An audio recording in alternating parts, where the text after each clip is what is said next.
Good morning, my dear students, and welcome to this particular revision classes of Cost and Management Accounting. On behalf of Board of Studies, myself, Dr. Anand Sengupta, and my colleague, CMA Jain, would like to welcome you all in this particular session. Uh, First session we have done already, and this is the second session of the material, and we'll be discussing few other things in this particular class. Before going into any particular topic or any particular area, if you have any doubt or any question, I would like to take up this particular question since I'm from Board of Studies. So simply you can ask your question, not only related to material, but for any other things. If you want to ask, you can ask. Maybe first 5 minutes, I will give you an opportunity to ask any question, and then obviously I'll be going into some of the topic of material costing. Any question?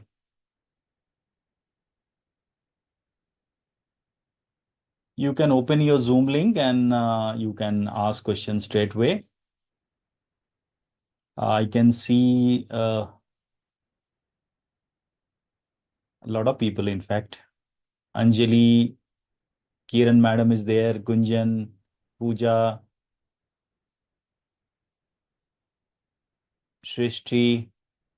Any question how to prepare? Obviously, many of the names we know because of our earlier webcast, BOS for Success and all. But if you have any question, you can ask me.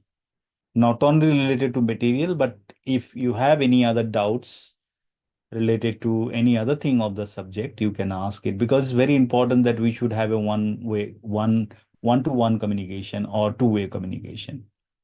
Swati is there, Balaji is there. Any question?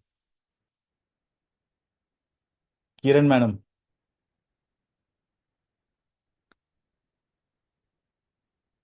Good morning, sir. Good morning. Any question, madam? Sir, couldn't perform well in the September exams, so what should I do? My moral is all gone. No, no. See, it's very important that you have to keep your morale up and you just see that which are the area you feel that you need to improve, Sir, and the main thing is time constraint. that is the lack of practice, madam. You have to practice a lot, and even I will advise you, this time question was not that difficult, what I feel. Yes, paper was very good. Paper was very good. No, we are not supposed to discuss paper at this moment because model solution, other things is not out. But I think it's fine.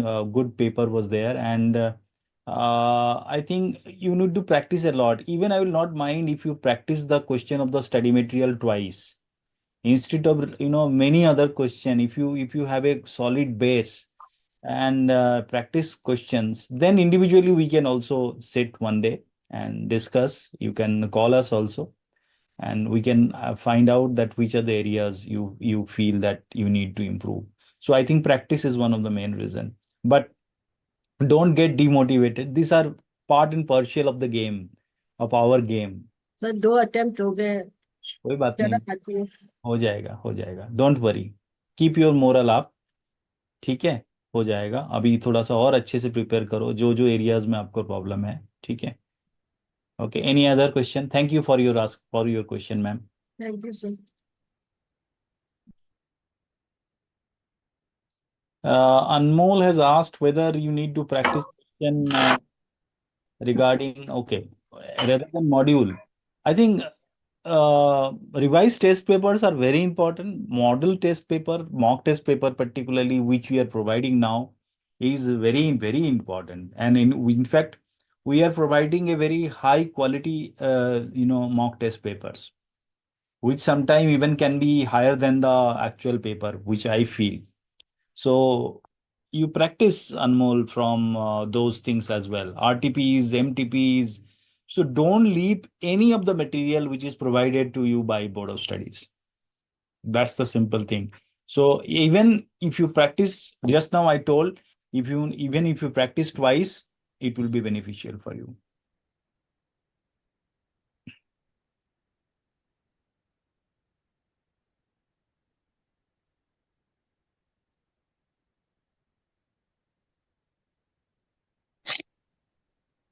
Any other? Somebody is trying to ask question. Yes, please.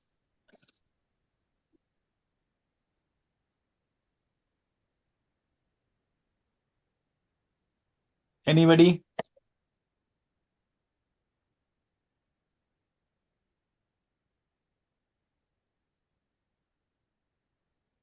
Thank you, Balaji. Okay. Any of the Good morning, sir. Good morning. Yeah. In the chapters, labor costing, that piece rate and guaranteed wage rate is there, na? That is creating some confusion, sir. So Okay. that we have to trust upon that, because that labor costing. Okay. In the labor costing or employee costing, only few things are there at present in the syllabus. Okay. You just check the new study material on, and in the incentive scheme only Raman and Halse is there, sir. So Okay, okay. earlier there were a lot many things. Now we have removed many of the things. So kindly follow the updated module, because now the employee cost chapter is more simple. So kindly go through the material, and I think you will be able to grasp it very easily. That piece rate, guaranteed wage rate, that is Very there, sir. simple calculations are only there, sir. It is simple only, but while doing it is confusing. That is the Okay, if there is any particular question, sir, you kindly get back to us and practice few questions. It will be clear. Concentrate okay. on Ravan and Halse and employee turnover or labor turnover. Those two are very important area of Which labor. one, sir? Ravan and Alsi is many important, sir. Remaining, first Ravan, these two are Halse main. and employee turnover. Okay, okay. And then calculation of basic wages, then Hmm. how to calculate provident fund and all. This time also there was a question, and very good question, of employee cost, which is similar to one of the question of the study material, almost identical. Okay, okay. Okay. Sir, whether the questions will be given different model or same model as per study material, sir? It will come different model also, na? No, it can come different model. So study material for your preparation. So Okay, okay. in examination, but the concept will be the same. We generally Oh, see that all the concept are covered in the study material. Those are only asked in the final examination. okay, okay, okay. Thank you, sir. Thank you. What is your name, sir? I'm Sai Kiran. When that chapter comes, I will ask you, sir. When you are taking up that chapter, at that time I will ask you, sir, because now it is not good. Okay, good, good. Okay, okay. Any other? Thank you. Thank you. I think now we can start discussing one particular question. So, what is your opinion about material costing? Why we study this material costing? Last day, sir has discussed with you about material costing. Why you study it? Thank you. There is no requirement to thank us, because it's our job. Basically, we are doing it for you. So basically, we are studying this material because one of the very important element of cost is material. Okay. And we need to ensure that material is available with us on time. So number one, material to be handled properly. Number two, material to be procured in such a way that it should not be costing more to us. Now, as you know that we can order, let's say we have a requirement of 1 lakh, let's say, kg of material. And how we can purchase that? How we can purchase this 1 lakh kg of material? We can purchase as, let's say, 1 lakh. So how we can purchase? One time only. All 1 lakh material one time. We can purchase at 10 time, 10,000 each. Now, what is the difference between these two? Is that when we are purchasing this 1 lakh material at one time, we may be able to fetch certain discount. Our transportation cost will be less because we'll be transporting the material only once. But when we'll be keeping this whole quantity of material in our store, some of the cost will increase, or obviously chances of theft, leverage, then insurance cost. There can be material which can be destroyed by fire. So some of the cost will be up and some of the cost will be down. Okay. Now, if we procure 10 times, we give order 10 times and we purchase 10,000 each. Again, the transportation cost and all those costs may be little up, and keeping the material in store may be less. Also, please keep in mind that when we are procuring the material, at no point of time there should be a stock out situation. What is stock out situation? Stock out situation means, can anybody reply please? What do you mean by stock out situation? For issuing stock for production, stock is not available with the stores department. Very good. So that means stock out means you don't have stock. Now, when there is no stock, I'm talking about raw material only at present. Very good. A lot of people have answered correctly. When there is no stock, what happens is that your production is hampered. You cannot produce anything if none of the material is available with you. Am I correct? So at any point of time, there should be a situation that inventory is not available with you. Same with sales department also. Customer cannot be denied with your finished goods. So inventory control need to be very, very carefully taken care. At no point of time there should be stock out situation. At no point of time there should be excess material lying in your store. So we need to decide a particular quantity which need to be procured each and every time, which is basically known as economic order quantity. This is economic order quantity. Now you see that there are two costs involved in it. You can see it. One is known as carrying cost. Another is known as ordering cost. Now, if you see the order quantity, when it will be increasing, when it will be less, carrying cost will be more. When it will be more, order quantity I am talking about, quantity. So quantity when it will be less means more frequently you are ordering. When it will be more means less you are ordering. So these two costs goes just opposite to each other. So one is known as carrying cost, another is known as ordering cost. So one goes down, another goes up. So there will be a time when the total of these two costs, carrying cost plus ordering cost, is minimum. So the quantity at which your carrying cost and your ordering cost is minimum is known as economic order quantity, and in this, these two are equal. Okay. So this is the concept which is known as economic order quantity, and in technical terms, this is also known as reorder quantity, ROQ. Okay. So how this can be calculated? Let's solve a small question just to give a clarity to you. This is one type of question. Another type of question, I'm sure that Bishal sir has done it. Yes, at EOQ, ordering cost is equal to carrying cost, and ordering cost plus carrying cost is minimum at the level, at that particular level. Right? Very good.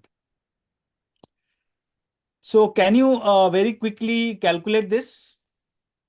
Annual demand is given, unit price is given, order cost is given, storage cost is rate is given, interest rate is given, obsolescence rate is given. So many rates are given.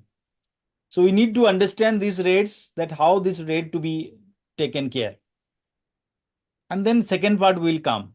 We are getting a discount when we are giving a particular order, how that can be taken care.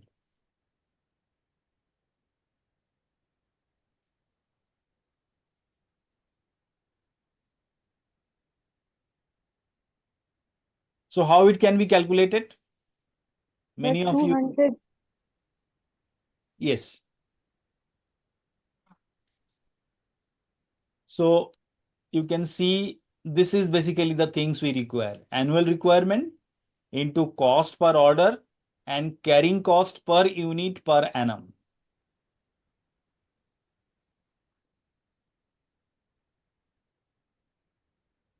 How to calculate? So let's see how we can calculate it. First of all, carrying cost, which is basically the cost needed to keep the material in our store. Carrying means to keep that. Carrying, you should not understand it's a transportation cost. Carrying cost means you need to carry the material with you. So the storage cost, the interest rate for keeping that much of material in your store, any obsolescence possible, theft, proliferage, all those rates will come, and that is known as carrying cost. So if you add these three, what it is coming? 2 plus 12 plus 6%. How much? 20%. 20%. So what was the unit price? 20 So 20 into 20%. That is how much? 4 rupees. So 4 is going to be your CC, carrying cost. Okay. Now another cost which is given in the question itself is the ordering cost. That is how much?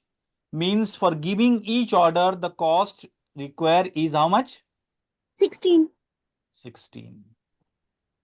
So you have got the ordering cost and you have got the carrying cost. Already you know your annual requirement.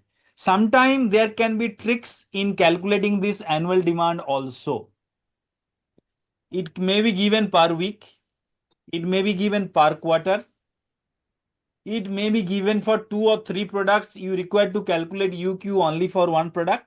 So there may be different type of information given in the question so that you get confused. So you need to calculate the annual demand or annual consumption correctly if that is not given to you. Am I correct? There will be some question on that also. In the study material also, there is some question like that. So now, 2 we already know. 5,000 is your annual requirement. What is your order cost? 16. And what is your carrying cost? 4. You may calculate here also. Instead of 4, you can write down 20 into 20%. That is also fine. No problem. So root 40,000. So 200 is your unit. Now let's calculate total cost. Can you calculate total cost? First, can you calculate that how many orders you will be giving?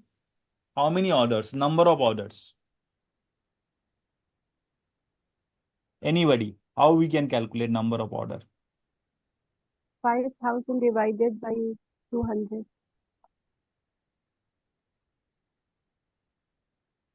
Annual demand divided by EQ. Very good. 25, sir. Yes. So that will be how much? That will be 25. Very good. So 25, and for each order, what is the cost? 16 rupees. 16. 16, 1 6. So 25 into 16, so 400 is 400. yes. Now carrying cost, how we calculate the carrying cost? There are various way of doing it. Even if you don't remember the formula, you remember you need to take the average inventory. What is your UQ level? 200, right? So you take that average 200 by 2 into 20% that is given, and that we have calculated, and 20 is your unit price. So how it is coming? How much it is coming? 400. 400. You can keep a bracket. So 200 by 2 into 4, that is 400. I told you that at the point of UQ, ordering cost and carrying cost will be equal. So you can check yourself whether your answer is correct, coming correctly or not. Already you know the purchase price. What is the purchase price? 1 lakh. 5,000 unit into 20, that is 1. 20. That is 1 lakh rupees. So if you add these three, 1,08,000 is your total cost. Right? Yes, So sir. first part is over. Now second part. Many times we have seen the question comes like this. We need to determine the total cost. Sometime in the question it will be asked that if you get a discount of 10% or 15% or 20%, whether your economic order quantity will change. So question can be asked in a different way as well. Okay. Here the rate is given 12.80. What was the rate earlier? 20 rupees. So 20. lot of discount. Okay, lot of discount. Let's see whether your EOQ will change and what is going to be the total cost in that one or not. So let's calculate this. So if an price of 12.80 is used, then you can calculate the carrying cost. 20% of 12.80, your carrying cost will be 2.56. So if your carrying cost is 2.56, then your EOQ will become 250 unit. Okay. So you see earlier your EOQ was 200, but since the rate has gone down, now your EOQ has changed to 250 unit. Purchasing price will be changed because now you'll be getting at 12.80 price.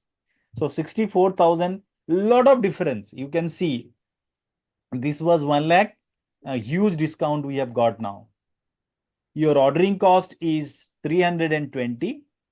Same way, if you calculate the number of order multiplied by 16, and carrying cost also will change. This is known as CIQ basically. Q means the economic order quantity, CIQ by 2. Q by 2 means average of the EOQ. And if you add this total, this will be total variable cost. So if you add this total 64,640 and this was 1,800,000. So obviously when the price will be down, when you will be doing bulk purchasing, if your price is down, then you need to compare it. That whether always it may not be like that. Always the discounted rate may not be in your favor. Okay. You need to find it out that how the cost is going to be effective for your overall cost. So this is one type of question which we need to calculate. Now, which are the problem generally you face in this kind of question? We take the average cost. Very good question. Why we take the average cost? Because the inventory we are assuming there is a mathematical concept known as AP. What is AP? Anybody? Arithmetic progression. Very good. Arithmetic progression. So we do not know when that particular material has been purchased. So we assume that average material are there in the store. So that's why we take or we divide it by 2. We take the average of that. Very good question. Kirat. Right? Yes, sir.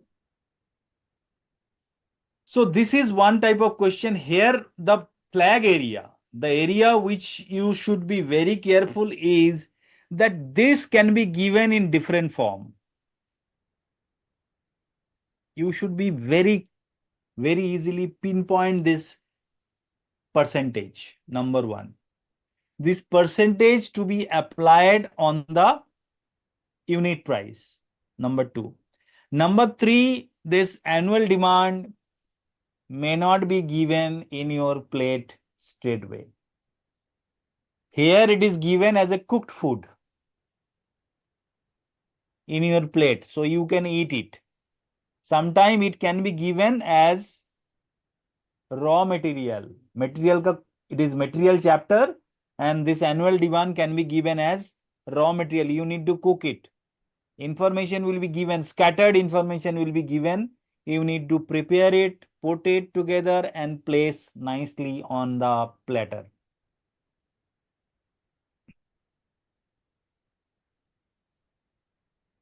Correct?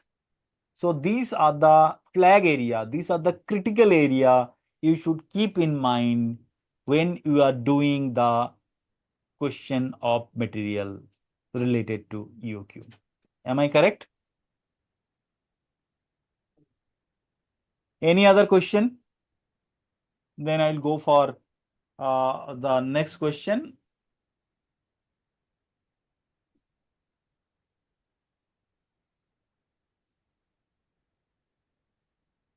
Maximum consumption and minimum consumption are related to label. That topic we are yet to discuss. Maximum consumption basically means how much maximum material we require. I'm talking about the meaning only. And minimum means how much minimum material we require.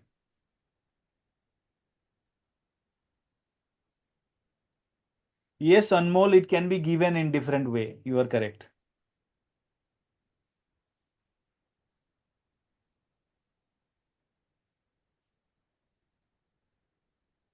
Any question, you can open your Zoom link and you can open your video also or audio and you can straight away ask question. No issue.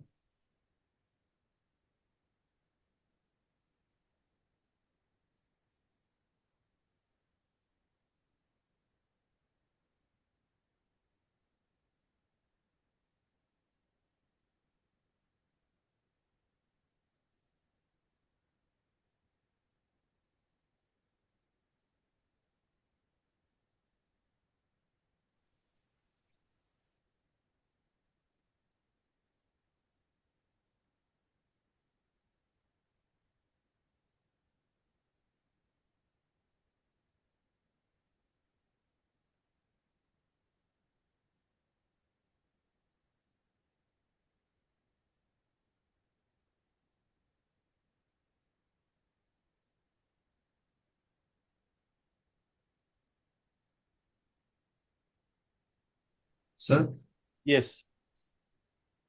Sir एक बार loss of material का treatment discuss करेंगे कौन सा वाला? Loss of material means wastage and scrap and spoilage Treatment.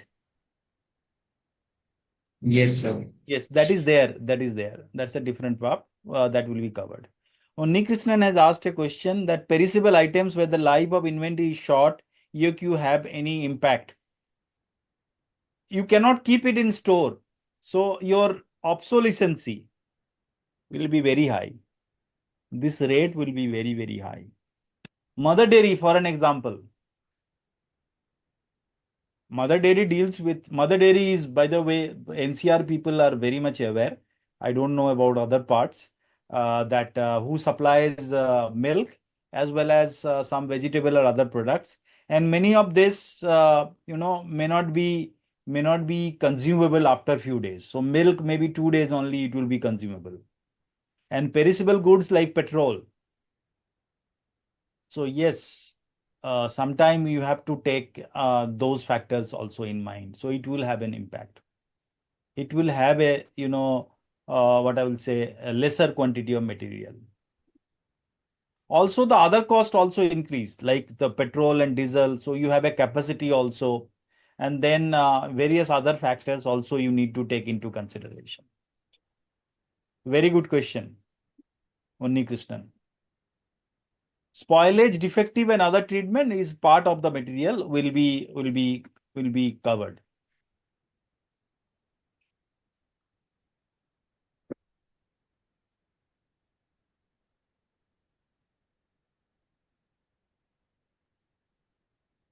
I think Mr. Vishal has joined.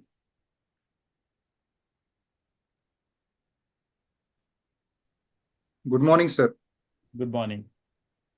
Mr. Vishal, I just briefed them about a little bit about the importance of the material costing and also did a question with discounting factor or discount on material price. So Okay, sir. calculate the material EOQ basically, and what are the other factors to be taken while solving this kind of question, that there can be little twist in annual consumption, calculation of annual consumption. There can Right. be twist in carrying cost percentage calculation and all those things. Some of the flag area I have discussed with them. I will request you Okay, to sir. kindly Okay, sir. take forward. Sure. Thank you, sir. My dear students, now Vishal sir will take it forward. And if you have any question, you can ask sir. Anytime, always you can get in touch with the Board of Studies with the email ID already available with you. So thank you, and over to Vishal sir.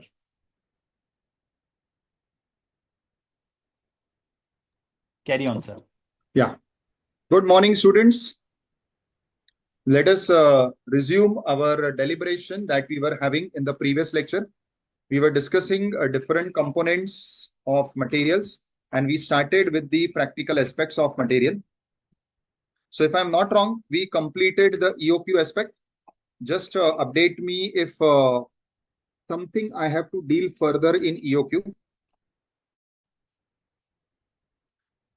What I remember last is that we discussed EOQ, all aspects, EOQ, different types of sums with different adjustments. And also in that, we discussed EOQ in respect of, EOQ with ROL, if I'm not wrong, correct? So if that is the case, let us then move ahead. And I'll just first allow you all to ask any further questions if you have in whatever we have done till now and whatever you have understood or not understood till now, before I can start with my further deliberation. So students, anybody has, 1 second. I'll request if possible, can you all unmute and ask, because that will be more faster and convenient for all of us. Or you all want me to check in the, okay. Also, students, please don't put a direct message, because then all may not be able to read what you're asking. So Kirat is asking, sir, this interest rate in storage and carrying has what purpose? Okay. So see, understand this, beta. When we are talking about cost, which is a cost means an expenditure to an organization or to a company. In that particular case, we have to factor all types of costs which are related to that particular activity. So when I'm talking about carrying cost, what does this word carrying means? Carrying is made up of, one is the storage cost, that is the cost that you'll incur for the godown or the warehouse, but it also includes the cost of capital. This is a concept that you study in the subject of financial management. In cost of capital, for the time period you are holding that much stock or you are keeping that much material in stock, to that extent, the funds are invested in that particular stock, because to that extent your money is blocked. Now there is some cost of holding that much stock, that is the cost of capital or the interest cost. So Kirat, this is what is the answer to your question. The interest rate in storage and carrying has what purpose? I hope I have answered your question. Somebody is saying screen is not visible, then let me reshare the screen. Okay, I think now it should be visible. Perfect. So I was explaining that carrying is made up of, one is the storage element and most importantly, the investment. Fine, students. Any further questions on whatever we discussed? Okay. Then let me proceed further. I presume that you all are in sync with whatever we did last time. So we did a EOQ, which is the concept which helps you determine what is the right quantity you should place order at one given point of time. So how much you should place order every time, that is the right quantity, which is determined by the EOQ calculations. Now comes the question, when I should place order of this EOQ. So whatever EOQ or the best quantity you have determined, when you should place this order, that is the right time. Now to understand this right time, somebody is saying, sir, please share the previous session presentation. Okay, presentation. I don't know what you mean by presentation, beta. Presentation, I have already shared this files and all. If anything else is required, please let me know.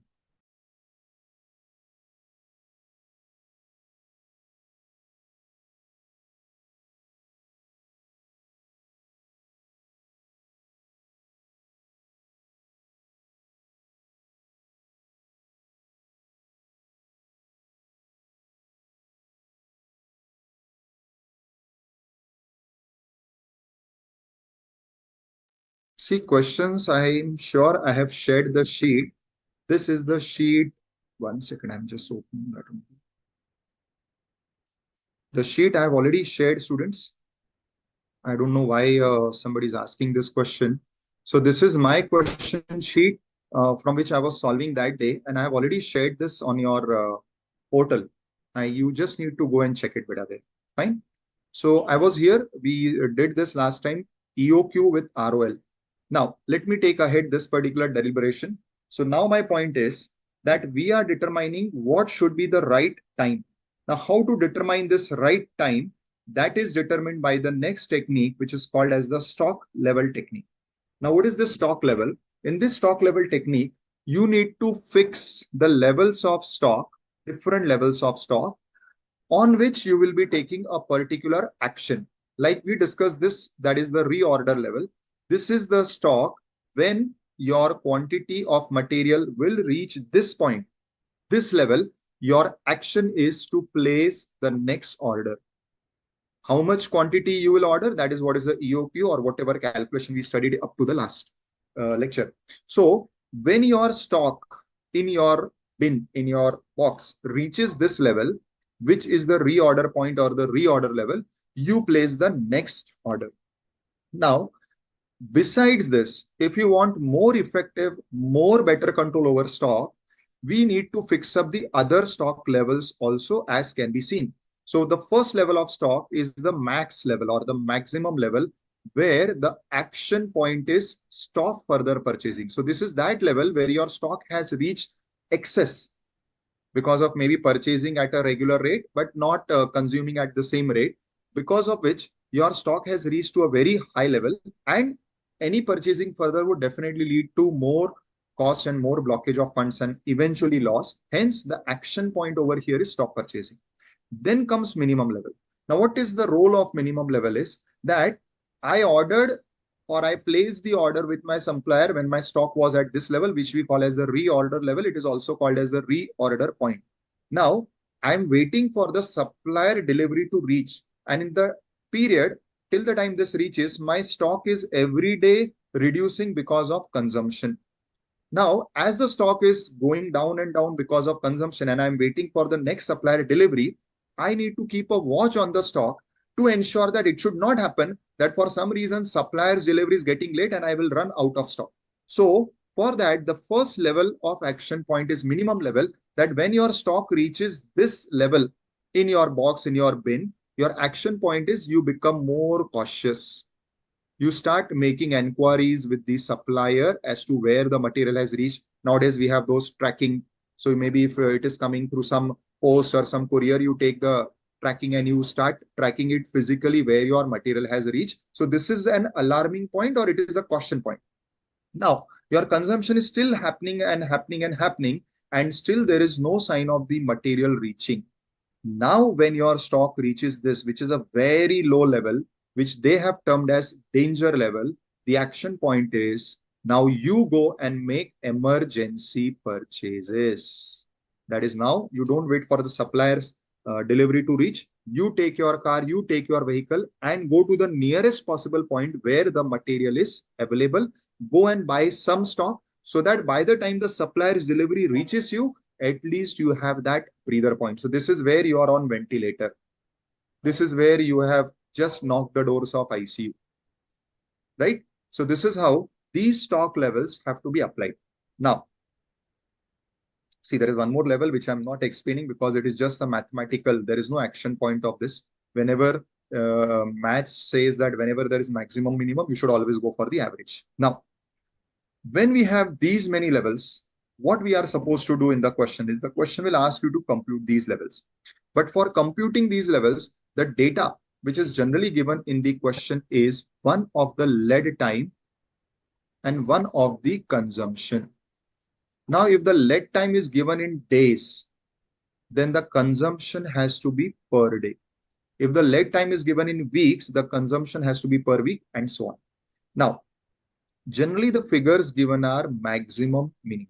So what is maximum? Let us say latest, or what we normally say ki late mein late kitna hoga? It may take 10 days for the material to reach. So 10 is your maximum lead time.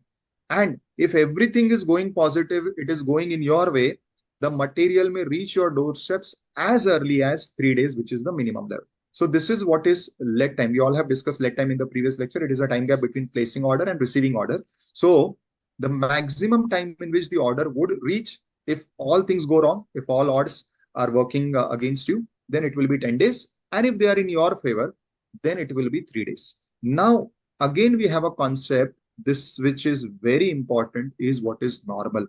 Now, students, please pay attention. What is normal concept? As against this, we have another concept, which is average.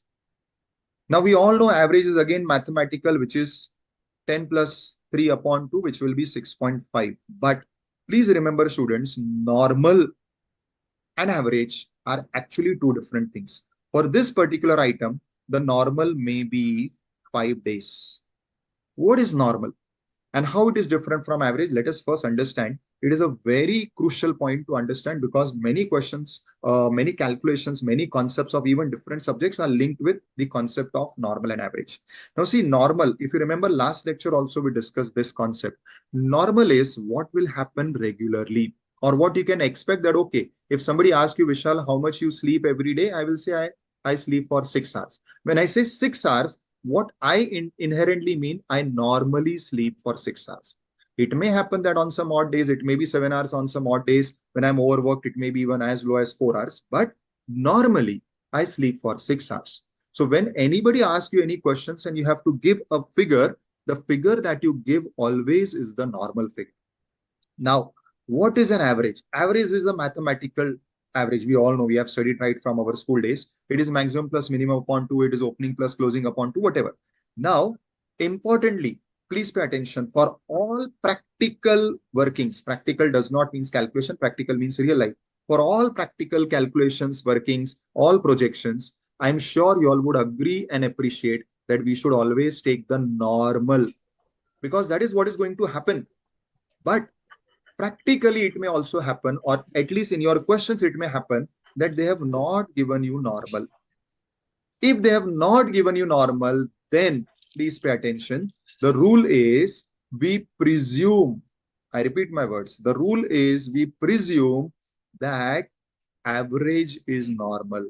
And that is where maths comes into play. So in maths also, what we have studied, that when there is range of different items, then we compute the average. Why we compute the average? Because for any calculation, we need only one figure. We don't need 12 figures. But if we need one figure, what will be that one figure? That figure should be the one which happens most of the times, which is most probability to happen. And that is what is the normal figure. However, if that normal is not given in the sum, then maths presumes that whatever average we calculate mathematically, normal average, weighted average, whatever, that is what is normal. And that is where this concept of average comes. Now, please pay attention, students. When we are writing any formula where we are saying normal, your first preference should be finding the figure of normal if given in the question. If it is given, you will not compute average, you will not take average. But where the figure of normal is not given, let us say in this sum they have given maximum, minimum, they have not given normal, then you are left with no choice but to find out average. And everywhere where normal is required in that formula, we will use average, assuming average to be normal. So please pay attention to this, because there are some technical questions which require this particular deliberation to be noted. Similarly, you will have consumption. Per day consumption is 50 units, highest. Minimum is maybe 10 units. Normal, if given, let us say is 25. If not given, we know how to compute it is 30. Now, besides all this, they will also, or they may also give you something called as emergency lead time. What is emergency lead time? If my stock reaches the danger level, I will not wait for the supplier. I will take my own vehicle, car, and I will go to the nearest point where that material is available. Now, let us say the nearest point where my material is available, it is at least 200 kilometers from my place. So let us say I am in Nashik and that place is somewhere in Mumbai. It takes me one whole day to go and come back from Mumbai. So if I have to go and buy something in emergency, still I will require 1 day. This 1 day is my emergency lead time. Now, with all these figures in the question, you will start computing the stock levels whenever asked. Now, please pay attention, students. In last lecture, when we discussed EOQ with ROL, the formula which I gave you for stock level was, the formula was average consumption. Again, average or normal are interchangeable, into average lead time and plus safety stock if given or if asked for in the sum. Now, this was the formula. I'm using the word this was. Now, this formula is applicable in those sums which I call as EOQ plus ROL sums. What do I mean by EOQ plus ROL? See, EOQ anyways we are calculating every time. But along with that, they are asking you to compute a stock level, and that they are asking you to compute only one stock level, that is the reorder level or the reorder point. In that case, this is the formula. But when the sum is of stock level sum, I now call it as a stock level sum, then the same ROL will be calculated by another formula, that is maximum consumption into maximum lead time. This formula is applicable when it is a stock level sum. I hope I'm clear with this difference, because this is the case where many times students are confused, because there are two formulae given, there are two answers given, right? I hope students, I have made this difference clear when to use which formula. So where the sum is not giving you maximum lead time, minimum lead time, maximum consumption, minimum consumption, it means it is a sum of EOQ with only one stock level, and in that sum they will only ask you RO. But where the sum gives you all these figures, maximum, minimum, etc., then the question is of stock level, because there they ask you to compute these different stock levels. And when they ask you to compute these different stock levels, in that they expect that you use this formula for ROL. Is this fine, students? I hope I have made the difference clear. Now, with this in your background, let us go to the different stock level formula. Now, for maximum level, the formula given is ROL plus ROQ. ROQ is your reorder quantity, which if the data is given, you will compute EOQ, or they will give you the ROQ as a ready-made figure. I hope this is clear. Minus minimum consumption into minimum lead time. Similarly, for minimum level, the formula is ROL minus average consumption into average lead time. So you can understand, students, that firstly you have to calculate ROL in any case. So first you will compute ROL. Without that, you cannot compute max and minimum. Similarly, for computing max level, you also need the figure of EOQ if the data for EOQ is given, or else they will directly give you the figure of ROQ, that is a reorder quantity, and you will compute then the maximum level, minimum level, and then if required, if the sum gives you the data of emergency lead time, they will also ask you to compute danger level. Danger level formula is average consumption, again average or normal, into lead time for emergency purchases, which is this. Fine. Then comes the formula for average. Average, we already know that there are mathematical averages which are calculated as maximum plus minimum upon 2. So this is your formula for the average level. This is the first formula. However, there is another formula for average level, which is minimum level plus half of ROQ or EOQ, whatever is the case. So there are two formulae given for average level. You can apply, you can use any of these two formulae. So students, these are the different formulae for different stock levels. And now we'll go to the sums on computing the stock levels. If anybody wants, you can just take a screenshot of this, or else you also have this in your module to refer, right? So let me take you to the formulae. Now, as I said, there are two types of sums. One is the question which I call as EOQ with ROL. Now, in this question, they will not ask you to compute all the stock levels. In this, they only ask you to compute one stock level. In fact, in this sum, the other stock levels is not possible. Why? Because for computing other stock levels, you need the figure of maximum, minimum, both leg time also and consumption also. Until unless you have maximum leg time, maximum consumption, minimum consumption, we cannot compute other stock levels. If you remember, when we solved this sum, we found that this sum only has one quantity of consumption and it has only one leg time period. So there is no minimum maximum leg time. There is no minimum maximum consumption. So this sum falls in the category of EOQ with ROL.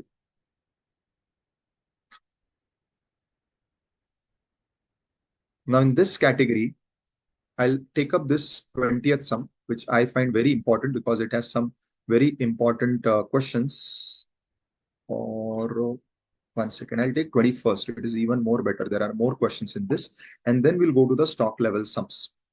I give you all around 2 to 5 minutes to make a calculation of the requirements in this question, and then I will explain. So I give you 2 to 5 minutes, start doing calculations. Maybe you can directly do the calculations on calculator and start giving me the figures. You may ignore this for the time being because this will take more time. It is simply the total of ordering costs and carrying costs. We already have practiced a lot in the previous lecture. So you may just ignore this second part. You give me answer for question A part 1, question B, question C, because these are very important questions. Your time starts.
Start posting the answer, students, as you get the figures.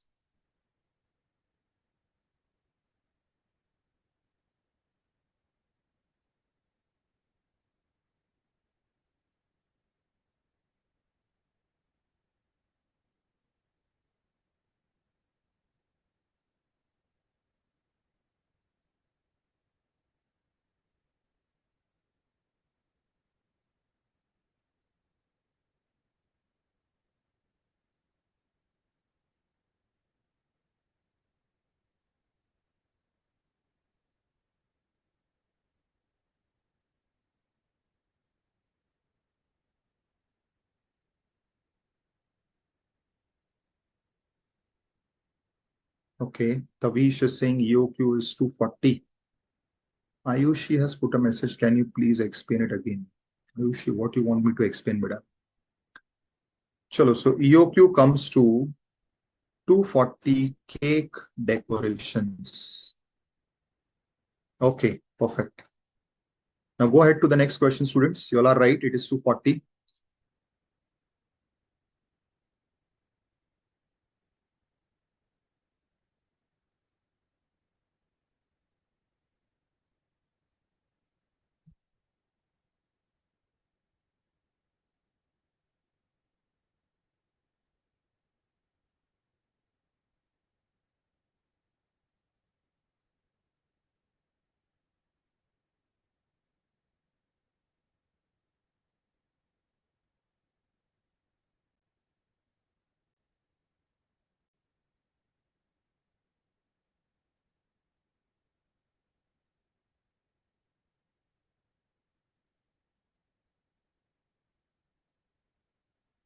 Okay, Ayushi, fine.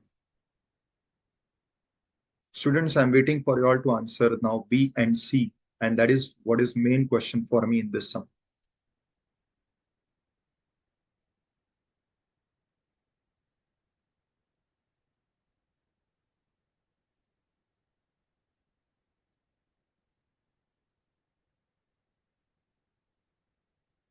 I'll request you all to unmute and discuss because it is more of a conceptual question rather than a practical question.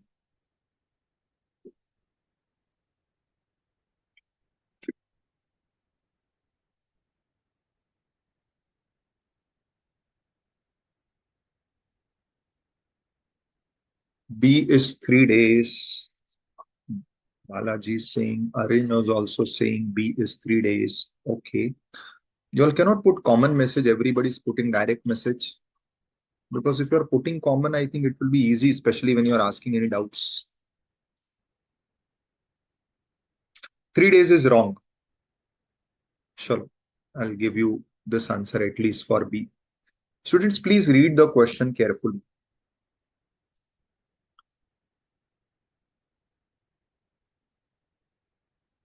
I'm waiting for more few seconds if anybody has to post anything or ask any question.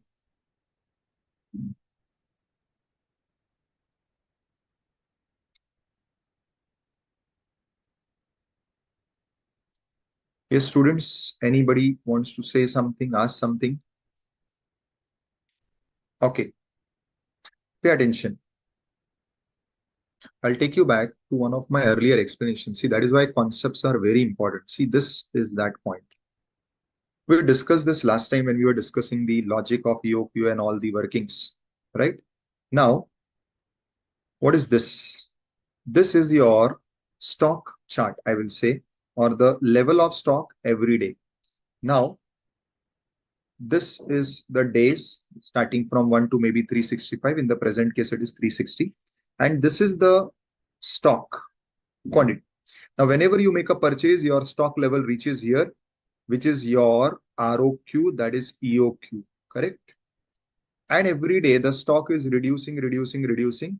You receive, pay attention to my words. You receive the stock when the present stock level becomes 0. This is an assumption that the stock will reach when the present stock level is 0. Now, this comes with the first assumption that lead time is 0. What is lead time is 0? This is one of the assumptions in your EOQ, which means that if I need a material today, my material is available next doors. So I'll just get down like a grocery shop. I'll get down, I'll go next doors, and I'll come back and I'll bring the material. Why you want me to use different color? You know, too many colors, I think, can make more confusion. Okay, still, chalo, I have changed the color. So I say lead time is 0. Lead time is 0 is our first assumption in EOQ concept, where we mean to say that the material is available next doors. So if I need something, let us say sugar, I'll just get down, I'll go to the grocery shop or go to some smart malls nearby, and I will buy the sugar and I'll get it immediately. So first assumption is I will place, mark my words, I will place the order when my stock is 0 and I'll immediately receive. So when lead time is 0, order placing and order receiving happens at the same time. This is where the lead time is 0.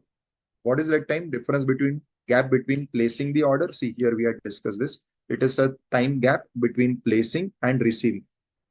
Now, when lead time is 0, it means the material is available downstairs, next door itself. I have to just get down. I have to take the sugar, come back. That's it. So my order placing and receiving is at the same time. But practically, many times this may not happen. I gave you an example when you're ordering something from some online portal. When you're ordering something from some online portal, it may happen that it will take 2 to 3 days. It will take some time. So what I do then, now it means now the lead time is not 0. I have some lead time. There will be some time gap. So I place order somewhere here.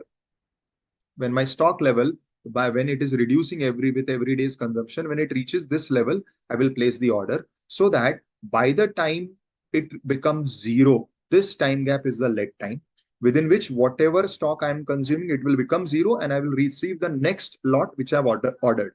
Now this becomes my ROL. So ROL concept starts from here. So what is the ROL? It is the stock level which will last till your next lot of material is received. So till my next lot of material is received, I need some quantity for consumption. That is the ideology of reorder level. So how do we calculate reorder level?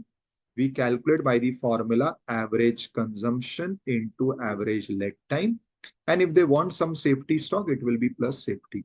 This is the formula when we are not doing stock level sums. This is the formula when we are doing the sum where only ROL is asked, like our present sum. Now, if you have understood this, let me come back to this question. Please pay attention to the language. I have mentioned in the previous lecture also, Institute is not only testing your technicals, it is also testing your interpretational skills. So what does the question ask? Assume that my present stock level is 200 packets. So this is the bin where I'm holding material. I keep material. My stock is already here. I'm already at the 200 quantity level stock. They do not wish to keep any buffer, so I don't want any safety stock. Now, question is, when should the next order be placed? Now, the answer for this question is simple. The order should be placed whenever your stock reaches the ROL. Now, presently, my stock is 200. My stock is 200 presently. And the question is, when should I place the order? When this stock level will reach the ROL. So to find out the answer, when should the next order be placed, I should first find out my ROL. Now, ROL formula, there are two formulae. One is maximum into maximum. That formula is not applicable over here because we are not doing stock level sum. Here, maximum, minimum, all this data is not available. So this is the sum of EOQ plus ROL. So my formula changes. Now it is average consumption into average leg time. Again, average means normal plus safety stock. Now, how much is my average consumption and what is the average leg time? So the average leg time given is 3 days. So it requires generally 3 days for the material to reach. What is my consumption? I need to find out consumption per day because my leg time is in days. So I'll find out consumption per day. Now, how will I find out consumption per day? Anyways, for calculating EOQ, you had AR. AR also was your consumption. It was annual. So using that figure, you can find out your consumption per day. So let me just check somewhere in the question. I will be having this. Yes. So this is what is the figure which I'm having. It is 2000 packets per month. So if I want consumption per day, it will be 2000 upon 30 days or whatever AR you computed earlier for computing EOQ divided by 360 days. Why 360? Because they have specifically asked you for this. Now, if this is the case, what is my consumption per day? My consumption per day is somewhere 66.666 recurring quantity units, whatever it is. Now, when I put it in this formula, 66.66 recurring, keep it recurring in your calcium. Don't take it only 0.66. Keep it 666 recurring what you are having. How much is the safety stock or the buffer stock I wish to keep? Nil. When I do this calculation, I get 200. So what it means is, as per the figures, the reorder level, that is the quantity when I should place the order, is 200. Now comes the answer. So they are asking you, when should the next order be placed? My answer is immediately. Why? Because as I said, firstly, the answer for this question, when should the next order be placed, is ROL. And my present stock level is ROL. It means I have reached the ROL. So when should I place the order? Now, immediately, because I am standing at the ROL level itself. I hope I have made this clear. I hope you all have understood this question. This is a very important question. It is normally asked. Yes, Pooja, you're right. The order should be placed now, immediately. Correct? Now, with this answer, now let us go and read C. Correct? Now C is again interesting. What does C says? Now they have slightly changed the example. I will again draw it over here. Please, it may be a bit messy or overlapping, but just try to, because if I keep on switching the screen to OneNote, it may be more confusing. Now what it says, assuming the present stock level is here. So now presently you are having 600 units in stock. Again, no buffer is to be kept. And now again, the same question is asked. When should the next order be placed? The answer is simple. Next order or any order has to be placed when your stock level reaches ROL. We have already computed ROL, and since the figure and the everything is same, the ROL remains same. So it is 200. Now, presently I am standing here. My ROL is 200. So the question is, when should the next order be placed? When this 600 will reduce and reach 200. So my question asks me when. My first answer in B part was immediately because I was standing at 200 level. Now in C part, I am standing at 600 level stock. So presently I have more than sufficient stock. I will not place order immediately. I will place order when I consume the difference, that is 400 units are consumed. So when will I place order? I will place order when 400 units will get consumed. Now, how many days I will require? Days required to consume 400 units is 400 units upon, if you remember, my per day consumption was this 66.666. Make it recurring on your calci. What do I get? I get somewhere around 6, means my answer is 6 days. So what will be my answer in this question? When should I place the next order? My answer would be after 6 days from today. What will happen in next 6 days? In next 6 days, this 600 will reach 200 because of consumption happening every day of 66.66 units. So in next 6 days, 66, 66, 66, 66, 66, 66 will make this 600 200. That is, I will reach the ROL and I will place the order.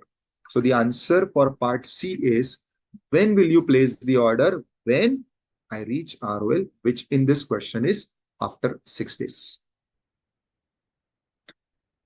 Students, I hope you all understood this. And this is a very interesting question. And that is why I selected this one for your understanding and practice. Fine, students?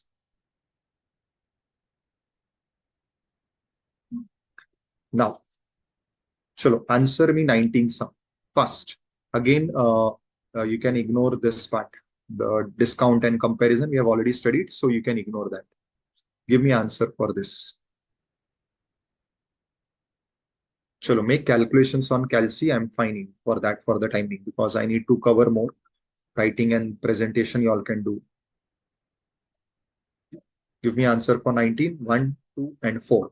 You can ignore the third question.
Sir, EOQ is 3,000.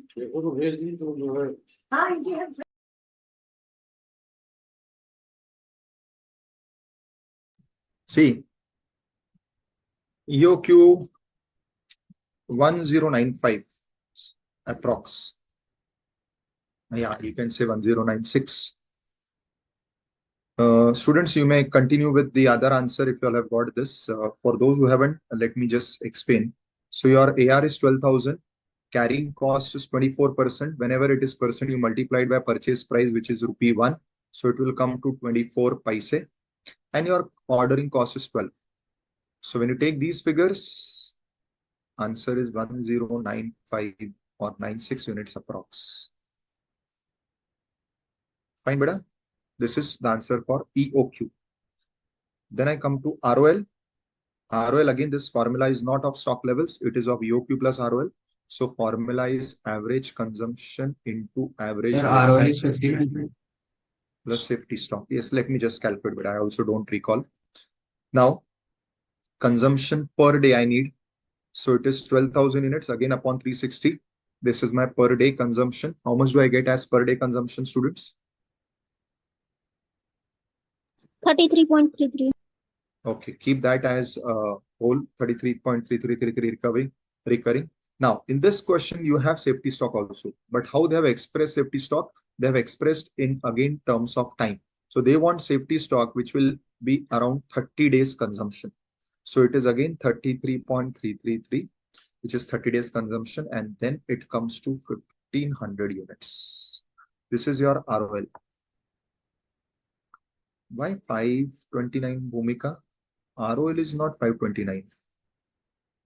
Oh, Tanvish, Swati, please recompute ROL. If my calculations are correct, this is ROL. So here this part is 500, this part is 1000. So my ROL is 1500 units. Hope this is clear to all students.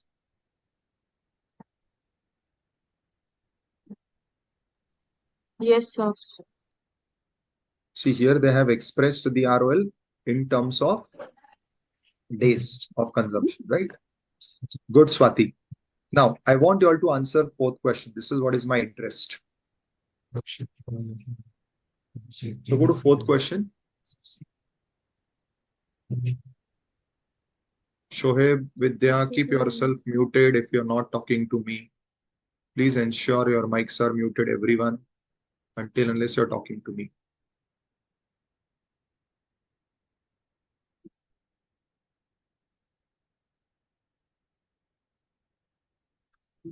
Give me fourth part answer.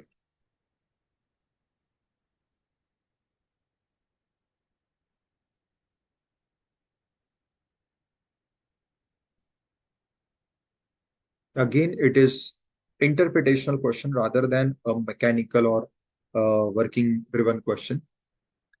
Read and interpret the question language correctly. Because if you do that, maybe understanding and finding the answer would be more easier. So Swati has given me right answer. Yes, Swati, I already mentioned you're right. Yes.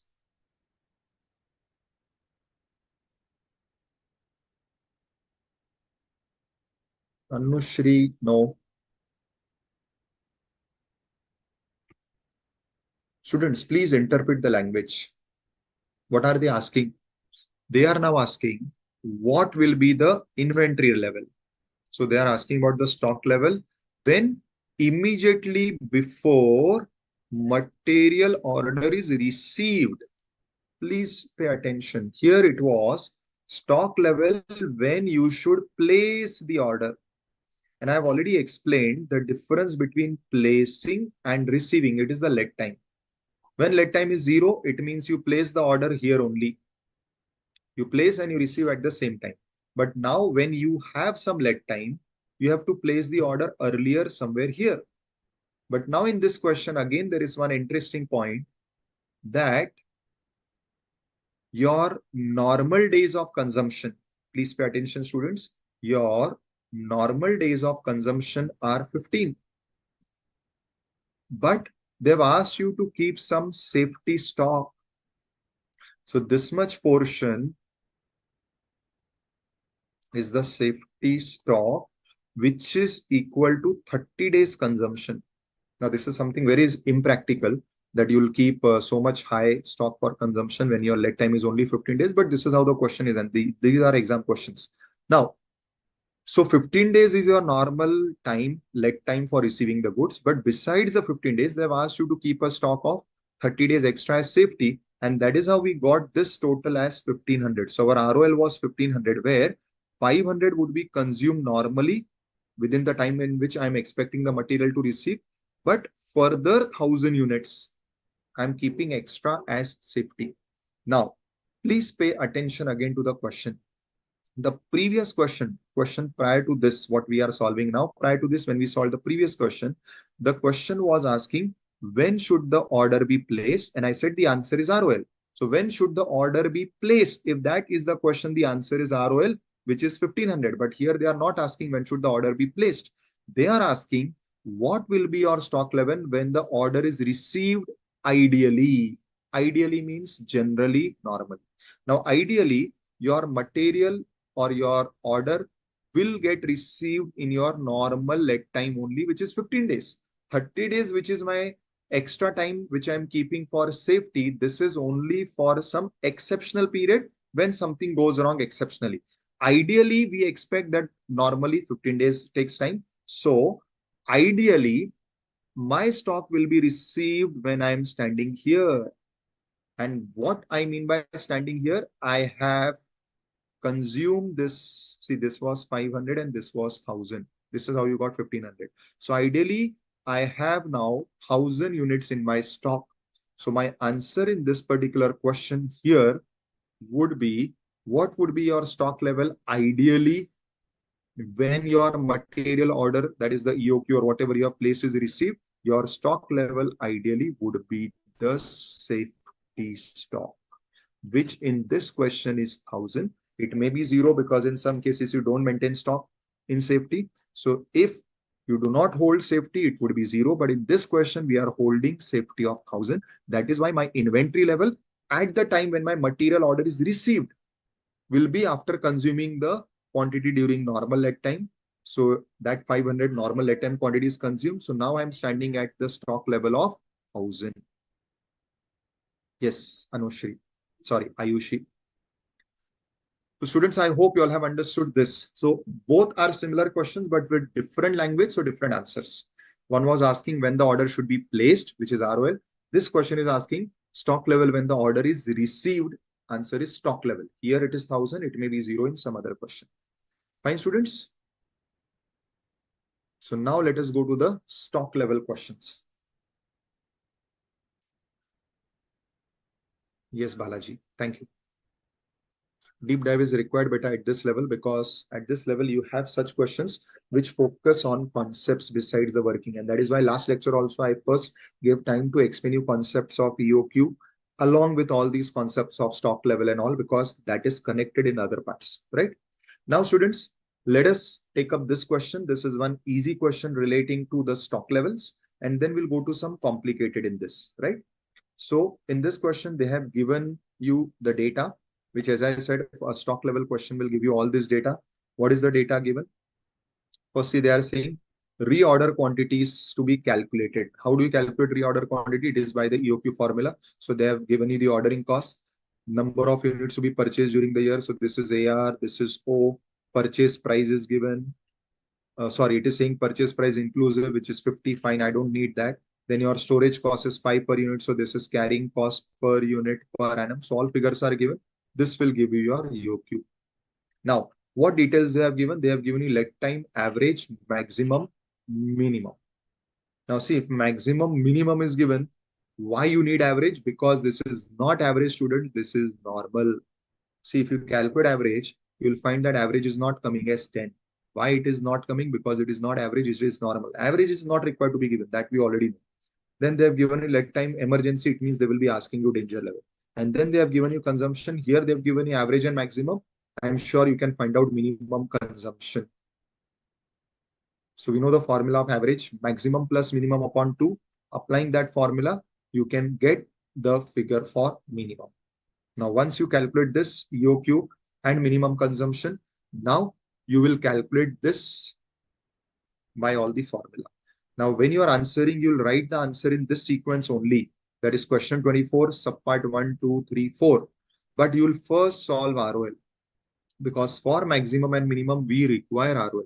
So even though the sequence is maximum, minimum, ROL, danger, but when you start solving, you first solve the third part. So you just keep 2-3 lines blank for this, 2-3 lines blank for this, and come to this third part, first solve this, because that will be required in maximum and minimum also. Chalo, again, I give you 2 minutes. Give me all these figures. So Vidya has given me figures of EOQ as 200. Okay. So Vidya has calculated EOQ as 200. And also she has calculated ROL, but I have not mentioned that. Let others also calculate. Tavish, you are saying that ROL is 200. Please check whether you want to say ROL is 200 or EOQ is 200. Don't mix. Vidya has said that EOQ is 200. So please check if EOQ is 200.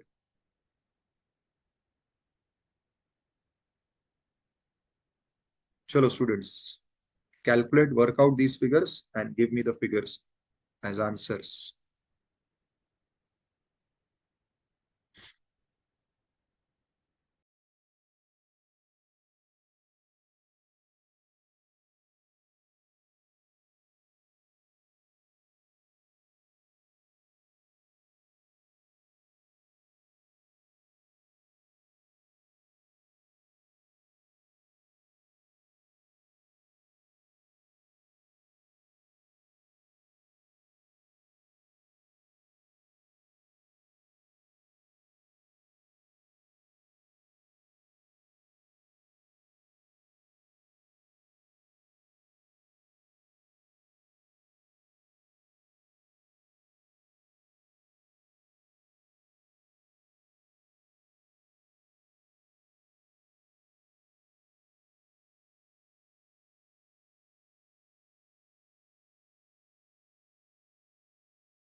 So I believe EOQ is 200. Let me find out figures. This minimum is 10 days, or no, 10 units per day. ROL is maximum consumption into maximum lead time. Maximum consumption is 20 and lead time is 15 days. So it comes to 300 units. Swati, please use the right denomination. You have used, I think, days, but it is actually units. Maximum formula is ROL plus ROQ minus minimum into minimum. ROL is 300. ROQ we have calculated as 200 minus minimum lead time is 6 days and consumption is 10 into 6. So it is 440. Minimum is ROL minus average consumption into average lead time. So this is 300 minus average is 10 and 15. So it is 150. All these are units. Huh? Please use the right denomination. These are all units because we are calculating stock level. Stock level will be always units. Danger is average consumption into emergency lead time. Average consumption is your 15 units and emergency lead time was 4. So this is 60 units. So students, these are your answers. Perfect. Good. Anushri, what is 120 beta? I don't know what you have mentioned. Ayushi, sorry, I'm by mistake saying Anushri. No, sir. Actually, I wanted to write 150. It was a typo. Okay. No problem, Ayushi. So students, I hope you all have understood this. Now let me take you to some special questions in this. Chalo. You will solve 26th. Now here there are 3 materials. So simply we'll do tabular form. First column will be your particulars where you will be writing the names of stock levels. They would have given you what stock levels to compute. They are only saying compute the stock levels. So my first level will be ROL, then maybe max, then maybe minimum, and then maybe average. So my first table would be particulars, and then the columns for the materials that you can show computation of all parallelly.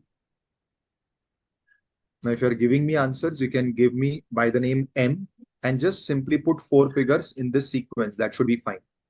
Again, give by the name N and put the 4 figures in this sequence. That should be fine. So M dash figure, comma, figure, comma, figure, comma, figure. But again, this sum is slightly different. That is why I have asked you to solve this sum. Yes, Swati. Make sure that you use correct denominations. Otherwise, you will not get correct marks. So we are computing stock level, which is in units. So use units. See, my students in general also make this habit.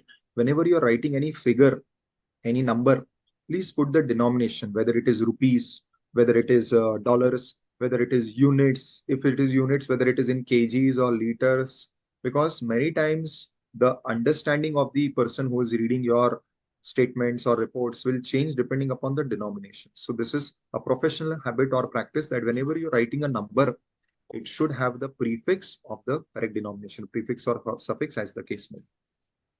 So students, focus on this. Again, there is something special in this. Let's see if you identify what is special.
Students, did you get what is the special in this sum? The Now, consumption. yes. Now see, they have given you delivery, maximum, average, minimum, that is done. They have given you the reorder quantity, so you need not find out EOQ because reorder quantity is given. But we require a very important figure of consumption. And same, 3, minimum, average, maximum. Now, how do I get this? So please read the question. Z is product. Now, please remember material calculations we are not making calculation of products. So I will not make any calculation for the quantity of Z. I'll make calculation for the quantities of M and Q, which are my material. Now, this sentence is important. For making 1 unit of Z, each unit of Z requires 10 kgs of M, 8 kgs of N, and 6 kgs of Q. So this is the raw material to be put in or required for making 1 quantity of your final product Z. Now, this is interesting. Please mute yourself, everyone. the Z's weekly production varies between 300 to 500. So 300 to 500 is your production range of Z, where 300 becomes minimum production, 400 becomes maximum production, and they have also given weekly average. If not, we would have done it ourselves. This is your average. Now, please remember, these are quantities of production per week. Now, I need to find out my consumption, which is also per week. Why per week? Because my lead time is in weeks. So I had mentioned already, if your lead time is in days, you'll find consumption per day. If your lead time is in weeks, you'll find consumption per week. So I want consumption per week. Now, how do I find out it? It is simply production multiplied by the raw material required. So if I talk about M, how much M is required in making 1 unit of Z? I require 10 kgs of M. Now, if the minimum production of Z per week is 300, 300 into 10, the minimum consumption would be 3000.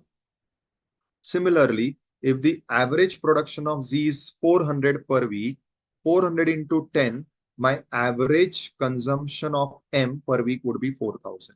And if my maximum production of Z is 500 per week, 500 into 10, this will be 5000. So this is my consumption per week of M. Similarly for N, how much of N I require per quantity of Z? It is 8. So 8 multiplied by 300, 8 multiplied by 400, 8 multiplied by 500. Similarly, how much do I require Q? Q I require 6 kgs. Again 6 into 300, 6 into 400, 6 into 500. So these are my figures for consumption. Once I get this, then applying the formula becomes easy. I hope students this is clear. So this was something which was special in this sum. Now, if you allow me, I would like to proceed further because after this, what is left is simple calculation. I want to take you to different variety of questions. I hope that is fine. Can I proceed, students? Yes, sir. Perfect. Question 28.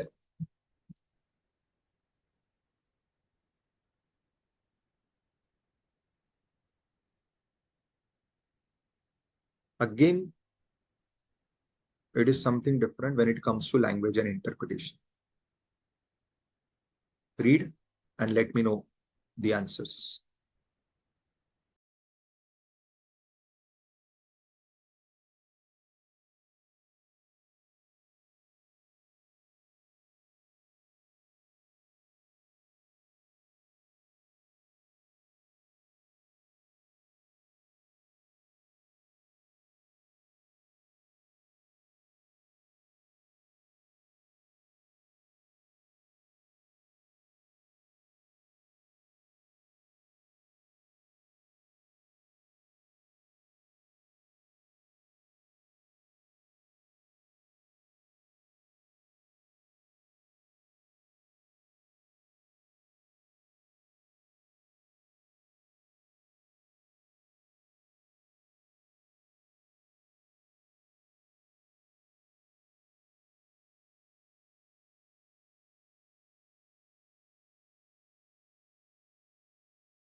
Students, what is special in this? What is different in this? I'm getting different answers of EOQ. So there should be something special in this. What is that something? Anything where you all felt you all got stuck up, something which is troubling you or stopping you from finding out the EOQ? So they also given the weeks and the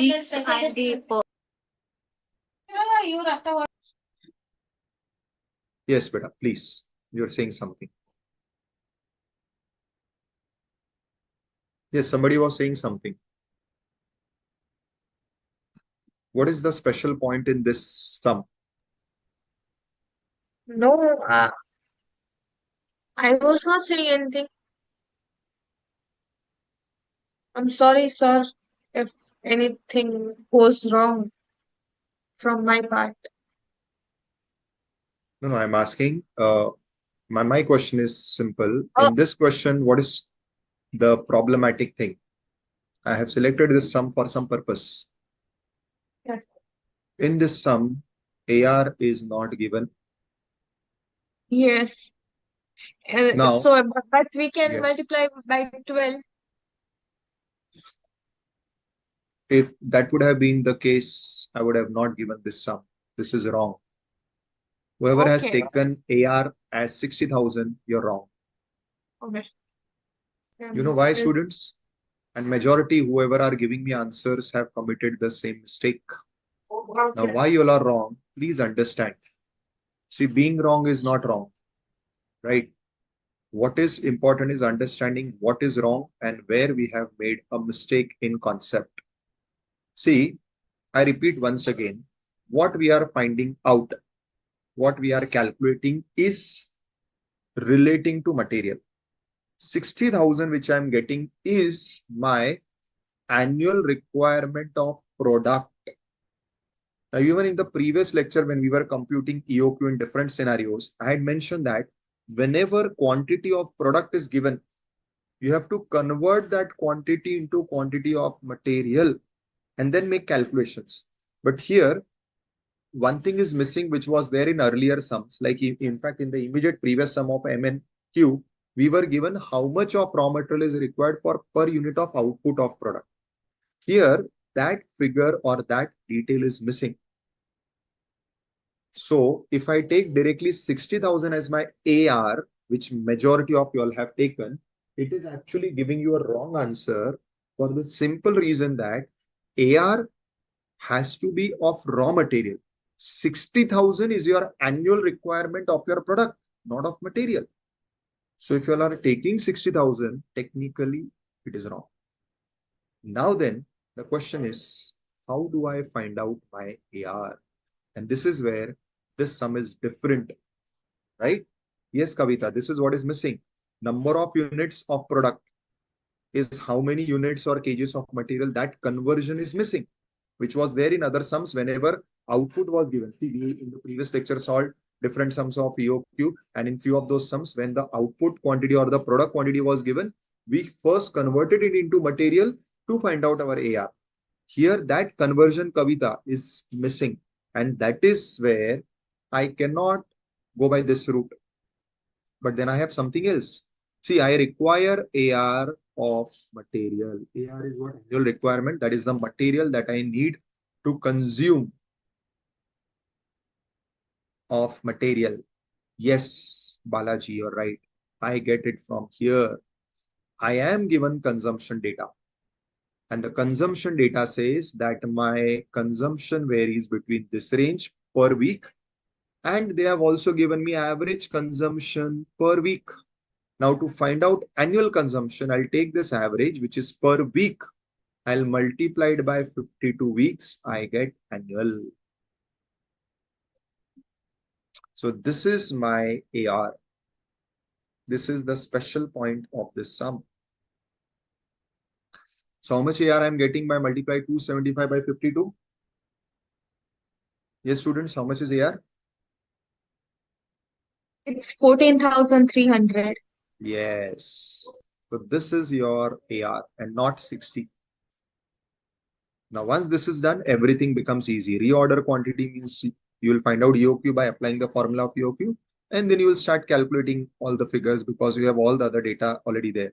Now, leg time is also given 4 to 8 weeks. So 4 is minimum leg time, 8 is maximum leg time, and you can find out average, which will be 6. Consumption already minimum, maximum, and average or normal is given. So you can find out, yes, Balaji, you're right. So EOQ is coming 1195 kgs approx. So you can find out all these figures. Yes, Arin, you are also right. Students, I hope this was clear. Same question is this next one, where again you are given market demand. So it is of the product. So this 2000 cannot be used. But to find out AR, I will again use this data of consumption, where I will take the normal consumption or the average consumption. I'll multiply it by 52 weeks. So my AR will be 5,200 tubes. And taking this figure, I'll move ahead with all the calculations. So both these sums are copy paste on similar lines with different values. Fine, students.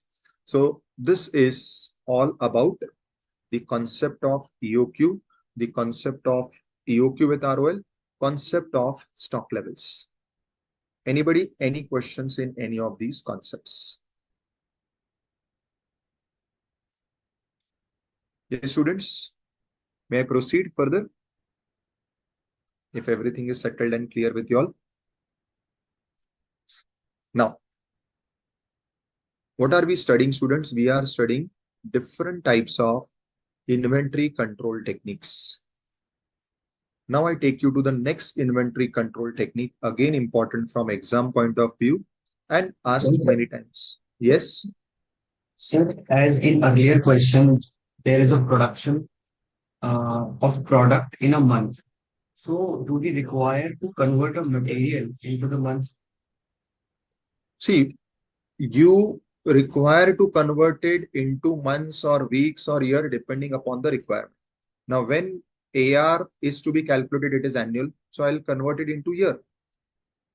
I will not convert it into months because I don't need any figure which is monthly. Correct? So I will be converting it into months. Now, Kirit is asking me, sir, in previous question, where did 520 come from? But there is no 520, it is 52 weeks. So I am given consumption per week, Kirit. So I multiplied by 52 weeks to find out annual. Fine, students. Now I go to the next concept, which is ABC analysis. Now some people say that ABC is a short form where you have a long form, which is always better control. However, there is no such thing. ABC is not an abbreviation. It is category A, category B, category C. So these are the names given. This is not a short form. What is this ABC analysis dealing with? Now let us understand this practically again. Go back to your kitchen.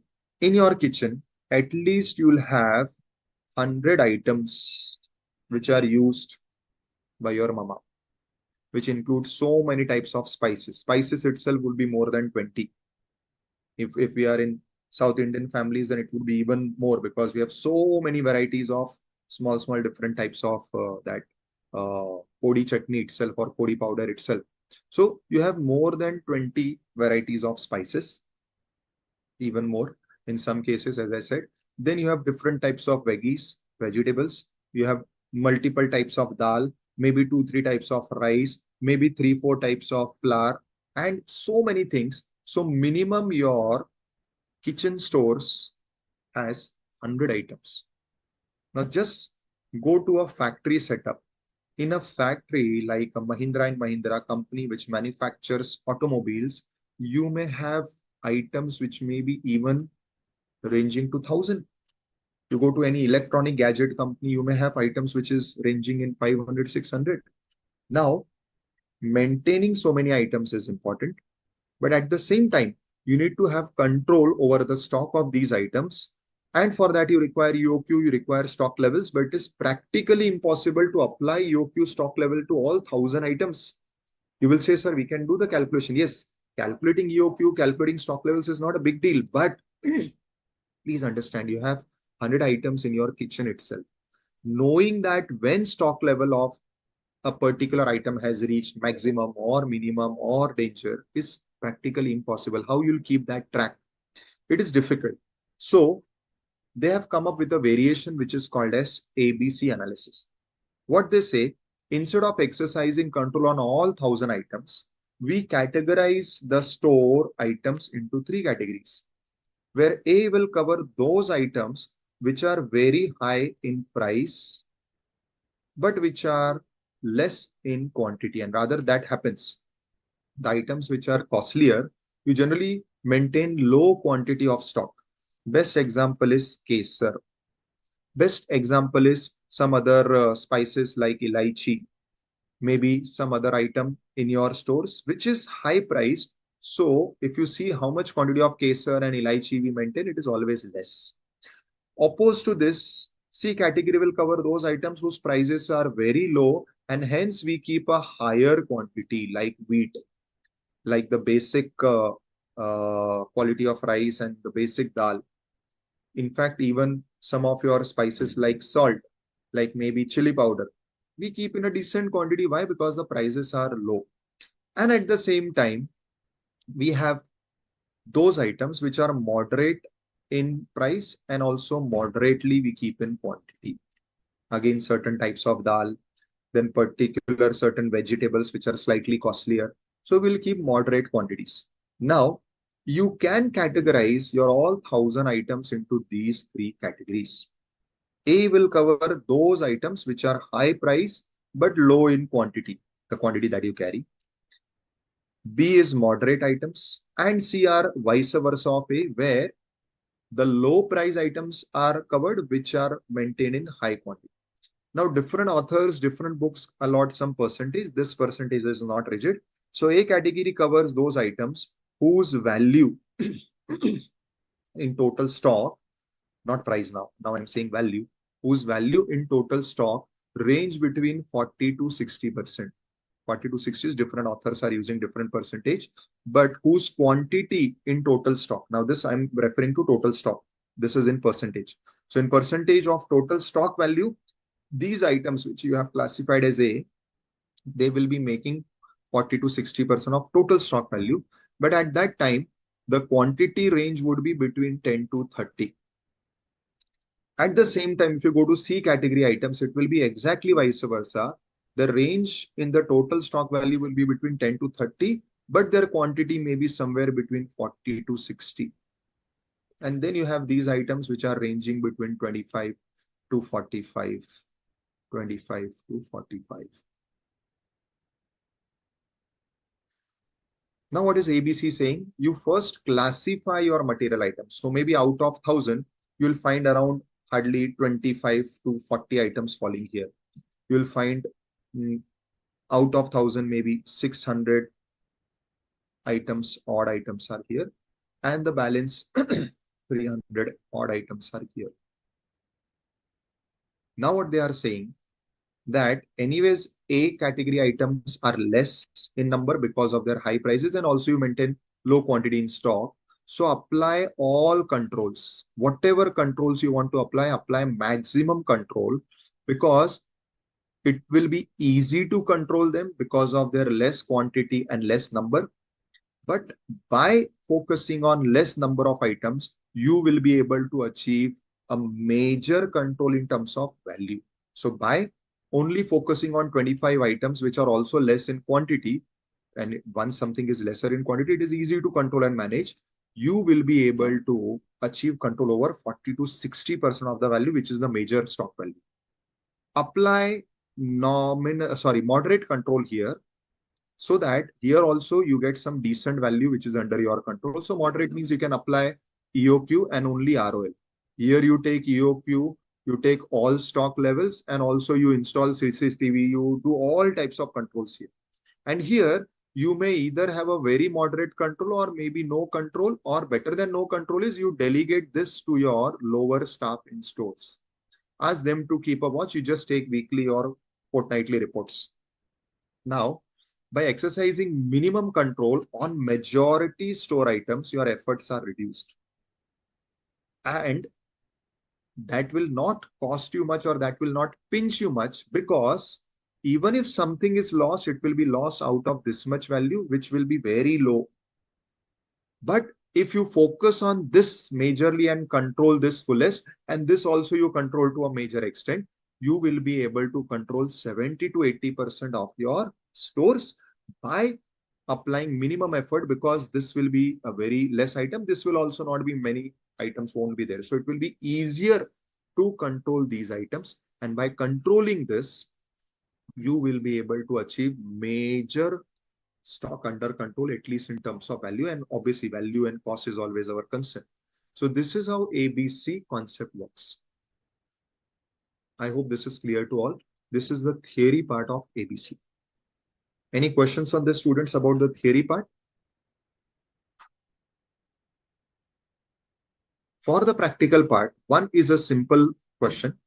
In simple question, you are given a question like this. They are saying that this particular company has 400 items in their stock, and they've already categorized the items. Out of 400, 3,875 items are such whose percentage in terms of quantity is 96, but whose percentage in terms of value is only 20. Then there are some 15 items, obviously, whose percentage in terms of quantity is very low, but in terms of value is very high. Now, simply what are they asking you to do is classify with reasons. So this is obviously A, this is obviously C, and this will be B. So this is the most simplest type of answer, and this is hardly 2 to 3 mark question, where you will classify it like this and you will give reasons. Reasons is what we just discussed, that since it is majorly value-wise major but quantity-wise minimum, hence it is A. Similarly, it is value-wise minimum but quantity-wise maximum, hence it is C, and remaining are B.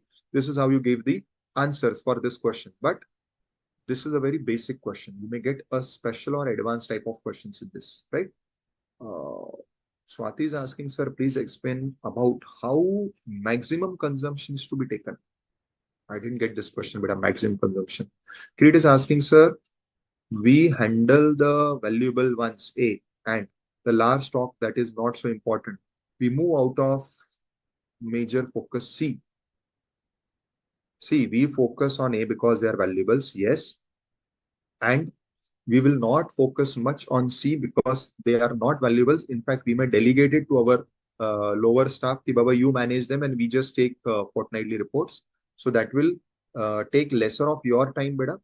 And once it is C, it is a concept called as management by exception, where you focus only on the critical items. And by doing that, you will be able to secure maximum control over your stock. I hope I could answer you, right? Anybody has any doubt? Yes. Fine. Now, this was a basic question, but in this, students, you may have a technical or a difficult one also. Kavita is asking, sir, what for even end product? Kavita, I'm not getting your question. You may unmute and ask, please. I'm not getting, Kavita. What do you mean by inventory product? You may please unmute and ask, beta.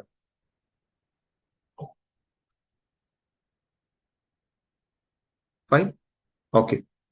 Now, let me take a technical question in this. You may get this type of question also. There is one such question in module.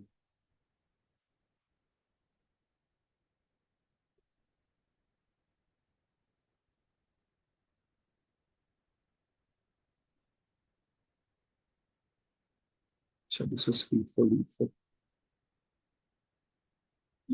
Yes, here I should be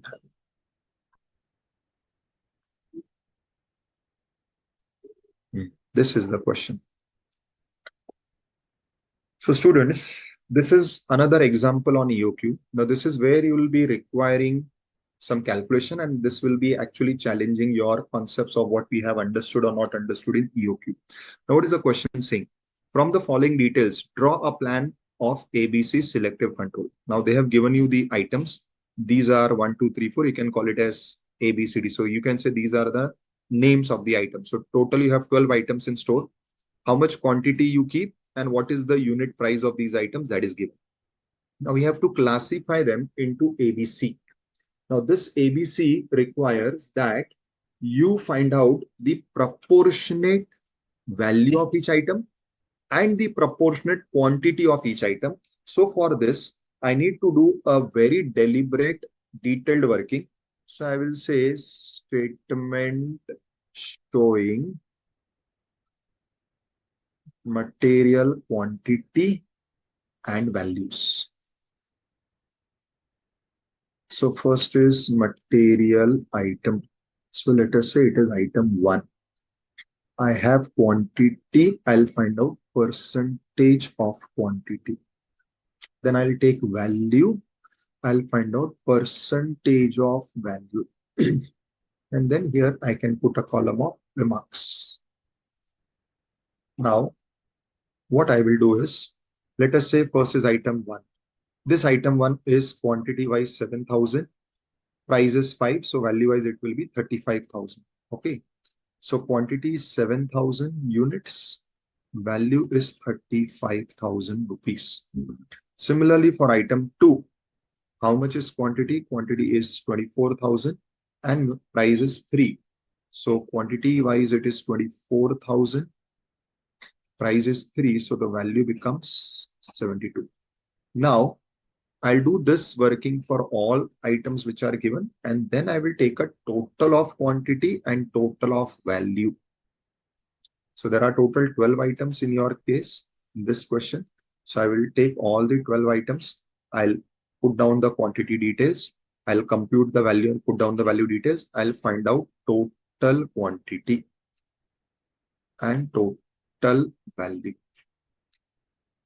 Now the most important thing is I'll find out the percentage, that in this total quantity 7,000 stands how much percentage. In this total value, this 35,000 stands how much percentage. Now just to save time of yours and mine, I'm just taking this total values from here. So see, the total value in terms of quantity is 2,19,000.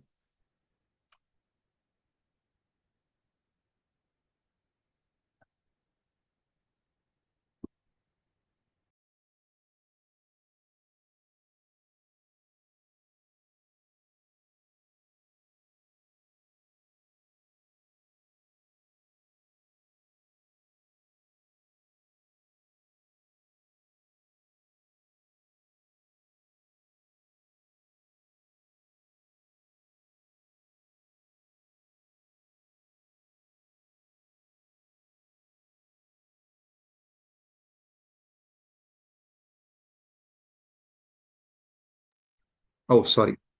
So now see, these are the figures I've just copy pasted for saving your and my time. Now, this is the total quantity and this is the total value. Now, once I have taken this, I will find out percentage of each of these items. So item number 1, 2, 3, 4, 5, 6, 7, 8 up to 12. I'm sure everybody knows how to find out percentage. So out of total, how much is 7,000? Out of total, how much is 35,000? Again, I'll just copy these percentages from here.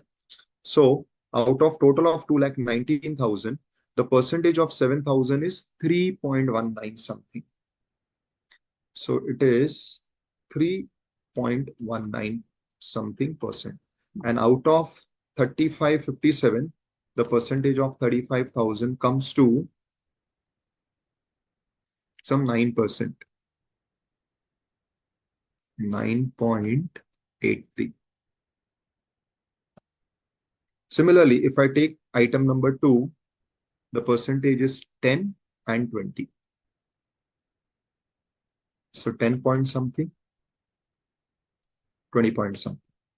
Now, if I take, for example, item number 6, the percentage is 18 point something and 5 point something.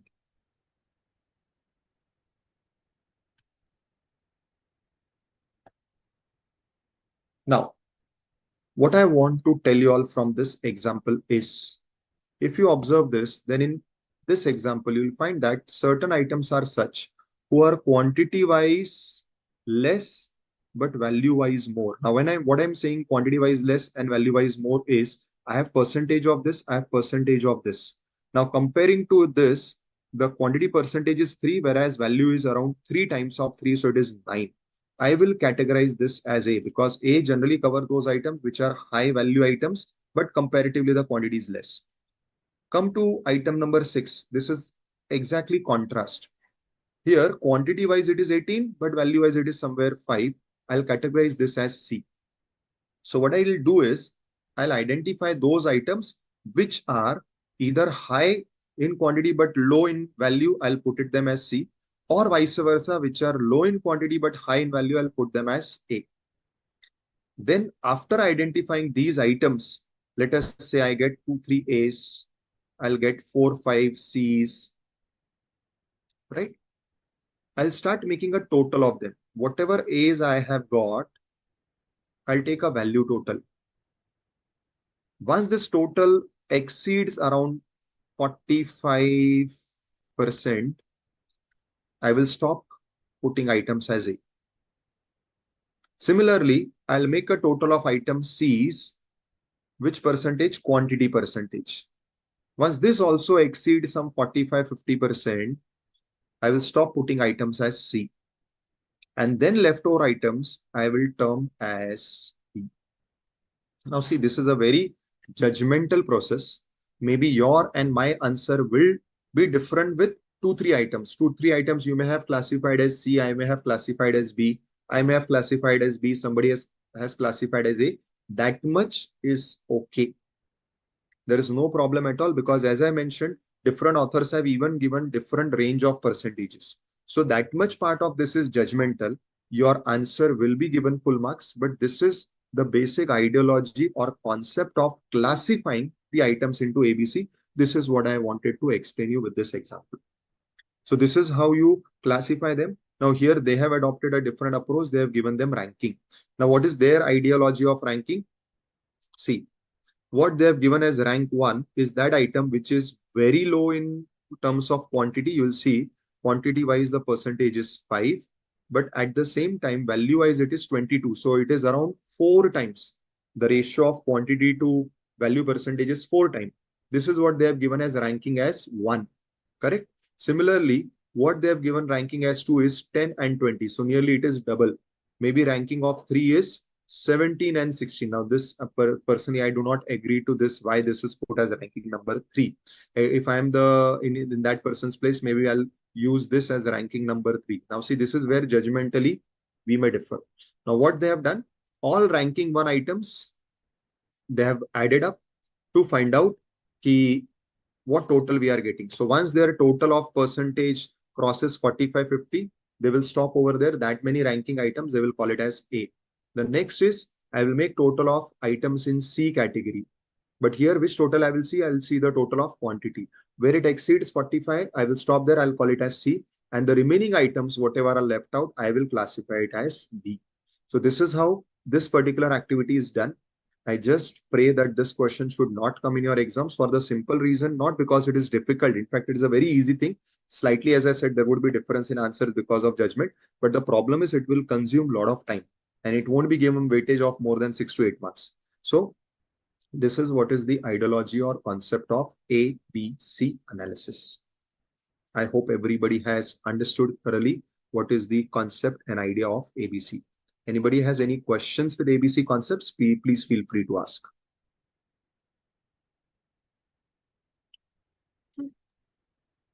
Yes, students, anybody has doubts with ABC?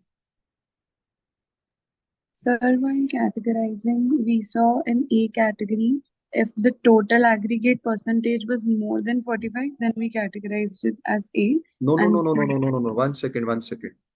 See, you have individual items. Understand this better. You have individual items. They have given ranking. I have a different approach. I will, instead of giving ranking, I'll compare their quantity percentage with the price percentage, where it is 2 to 3 times of prices, that is value is 2 to 3 times of quantity. I will start putting it as A.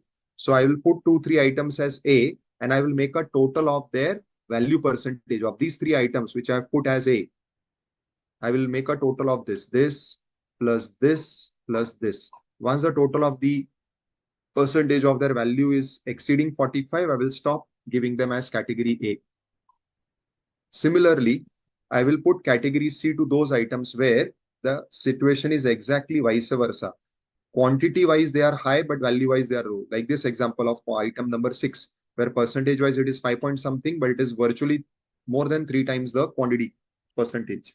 So I will categorize this as C.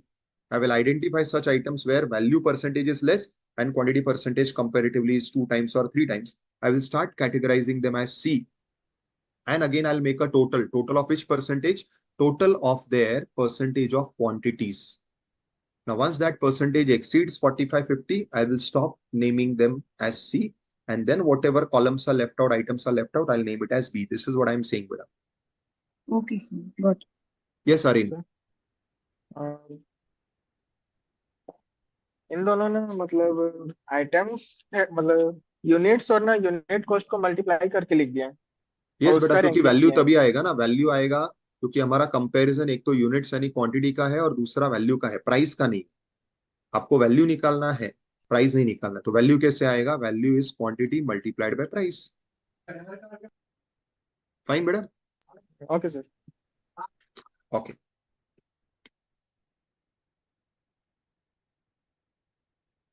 So once we are done with ABC analysis, just to update you, like ABC concept, you have other analysis also. You have VD analysis also. Now VD has a full form: vital, essential, desirable.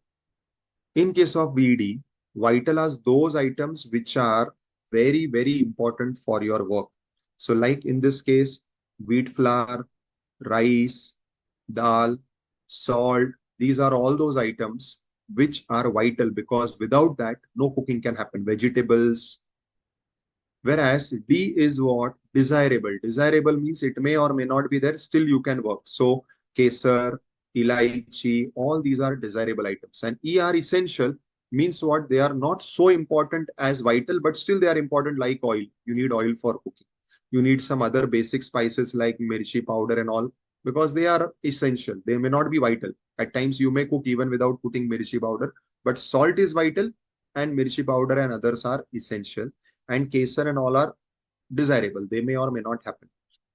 So you have different types of analysis: ABC analysis, VD analysis. All will classify the materials according to their analysis, and according to that, they will exercise different types of control. Fine, students? The next concept is of inventory turnover ratio. Now, actually, you study this in the topic of FM chapter, where the topic is named as ratio analysis, where you have multiple ratios to be computed. One of them is inventory turnover. Now, inventory turnover is calculated for two things, students. I'm just explaining that because you may get confused when you are studying the FM subject. Over there, when you are finding out inventory turnover ratio, over there, the formula is sales upon average stock into 100. I don't know whether you all remember doing this formula in FM. Over there, the inventory turnover ratio formula is this. But here, the inventory turnover ratio formula that we are having here is raw material consumed upon average stock into 100. Now, this is where a confusion arises to students, those who have studied FM also and costing also. Sir, in both places, the name is inventory turnover ratio, but why are we having different formula?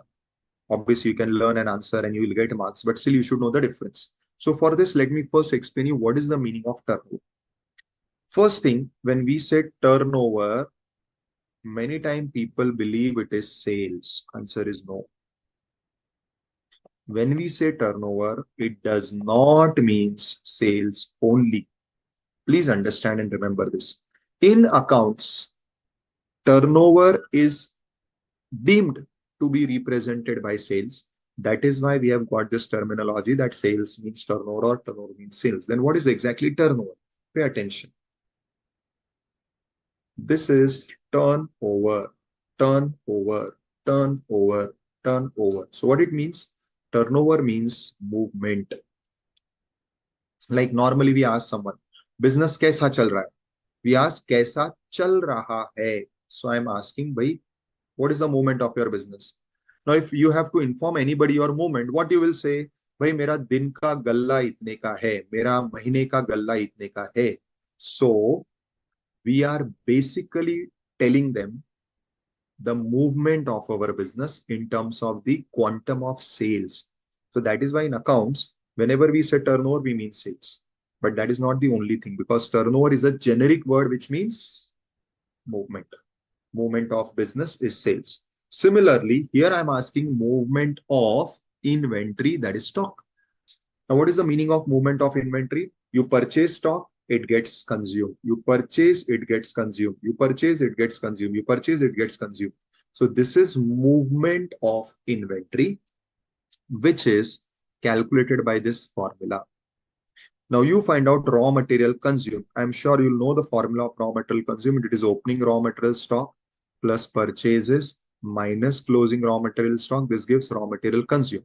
And then divided by average stock. How do you get average? Opening plus closing upon 2 will give you average stock.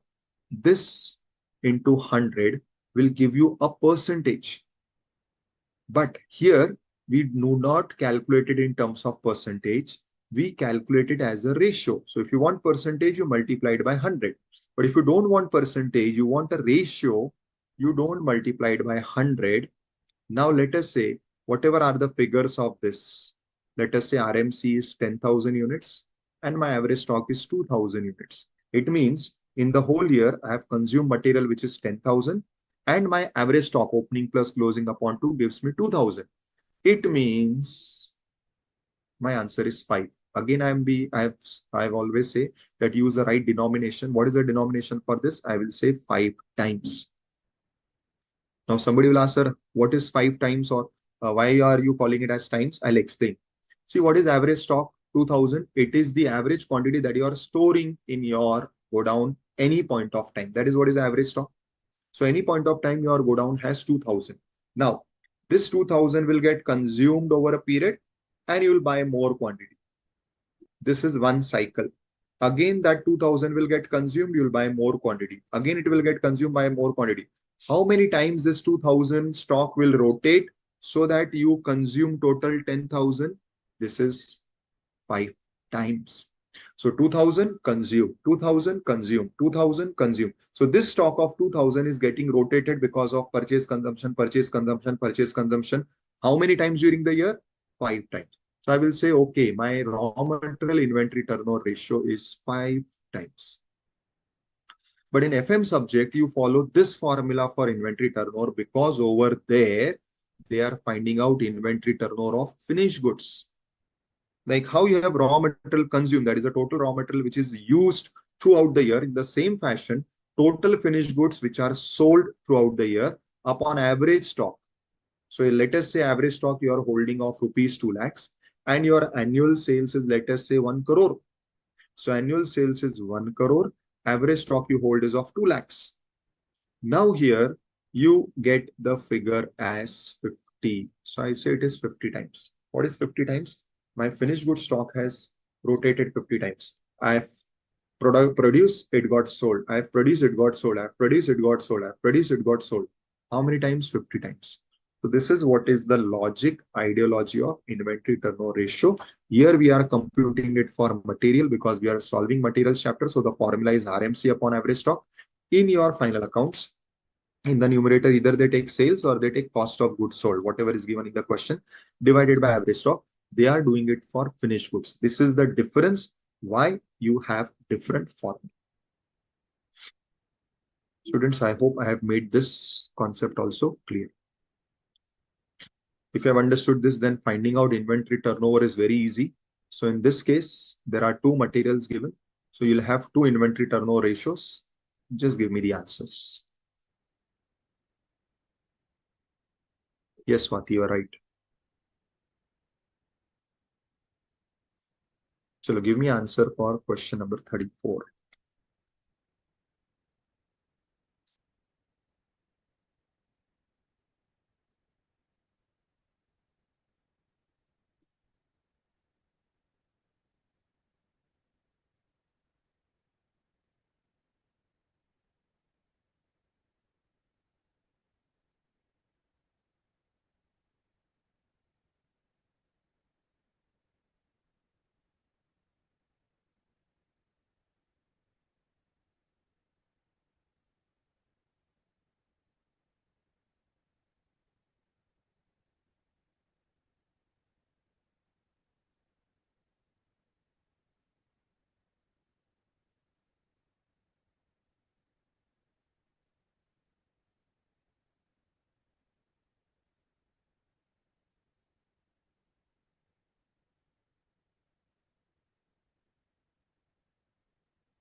Yes, you are right.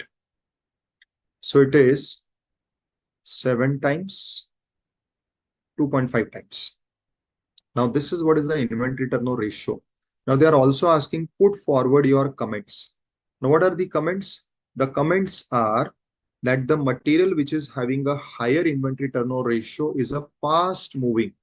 What is fast moving? In the year, 7 times you have purchase, consume, purchase, consume, purchase, consume. It has happened 7 times. So it means it is coming, getting used up, coming, getting used up. So more number of times represents that it is a fast moving. And where it is lesser number of times, we call it as a slow moving material. So this is also one of the classifications, fast moving, slow moving, non-moving, which is used for the purpose of control. So you have ABC analysis, one classification, VD analysis, another classification, another analysis is fast moving, slow moving, and non-moving, which is on the basis of inventory turnover ratio. Then we go to the next practical part, which is determining the cost of material purchases. Now, what is this? Now, I'm going to give you a very important concept of cost sheet. Please pay attention. Rather, I'll say it is not only cost sheet, it is entire costing. Now, in cost sheet, we all have studied, we have direct material, direct labor or wages, direct expenses, and then we have different overheads. Now, how are these things charged to your product? What is charged? How do you find out cost of each product? By charging each cost to that product. So let us say I'm doing cost sheet of product which is named Z, which is 10,000 units. So let us say I'm having an order of a product which is called as Z, 10,000 units. I want to do costing to find out total cost so that I can quote a price. How will I do costing? I will have to identify how much of each item of cost I'm using for this product. Once I'm able to identify, I'll take the value of that product here. This is what is called as charging. So what is charging? This is a concept or a word which you'll always find in the subject of costing. That how do you find out the cost of a product? By charging the cost to that product. And what is charging the cost? Identifying how much of that item you will consume. So let us say for making 10,000 units of Z, I consume 5 lakh kgs of my raw material. Whatever is the name of the raw material, let us say it is material X. And there is only one material which is used. So I'll have to first identify this. This identification can be done through engineering using their calculations, or if you are able to keep a record of how much you are consuming. So you identify.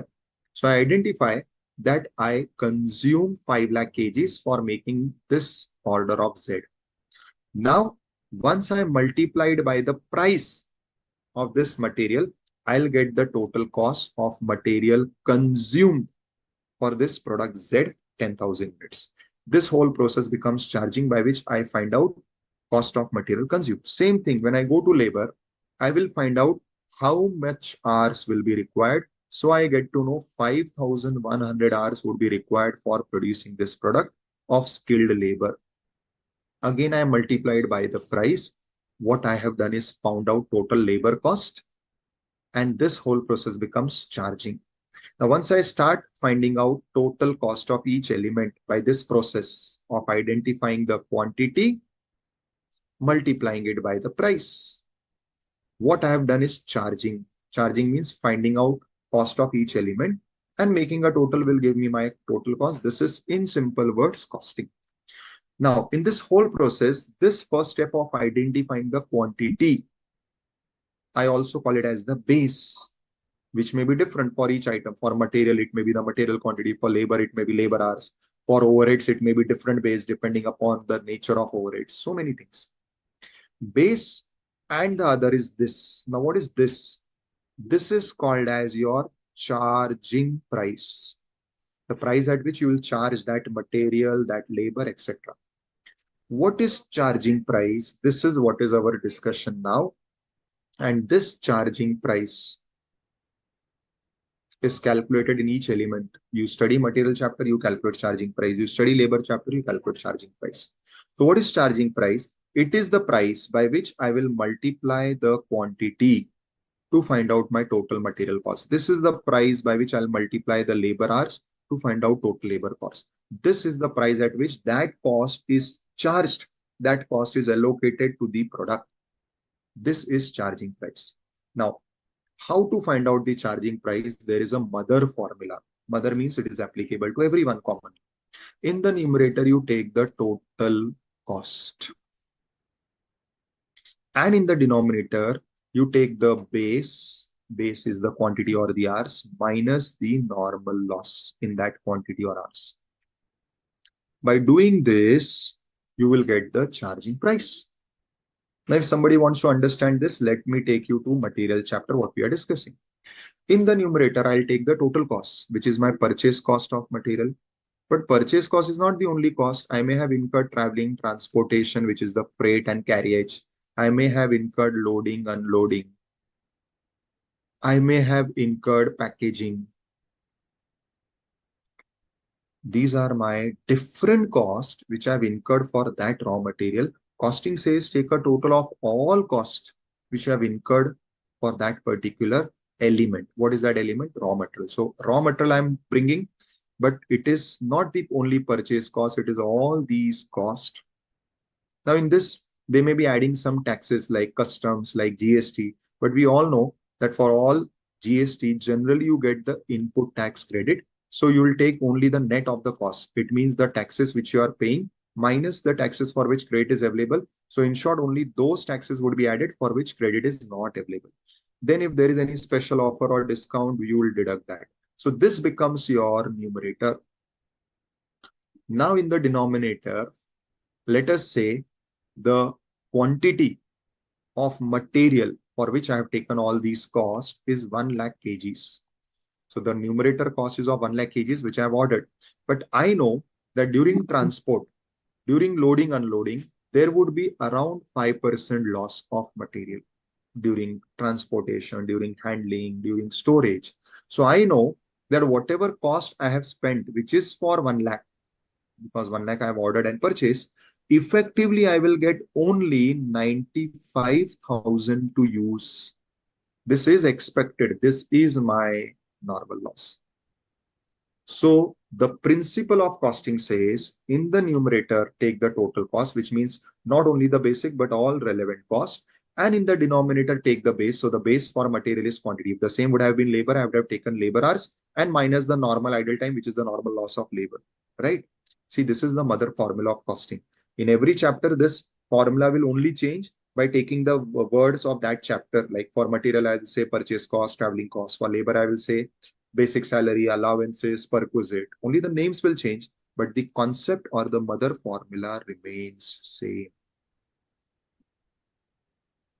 Now, when I'm in material chapter, I find out this price.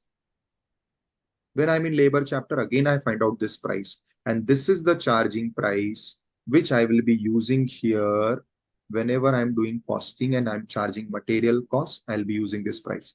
Again, labor price, which I have calculated, I'll be using here. Again, for overhead, the charging rate is called as overhead recovery rate or overhead charging rate, which we will study when we go to overhead chapter. Over there also the formula is same. If you all have studied and if you remember overhead chapter, in the numerator you will take the total overheads, in the denominator you take the base, whatever, machine hours, labor hours, whatever.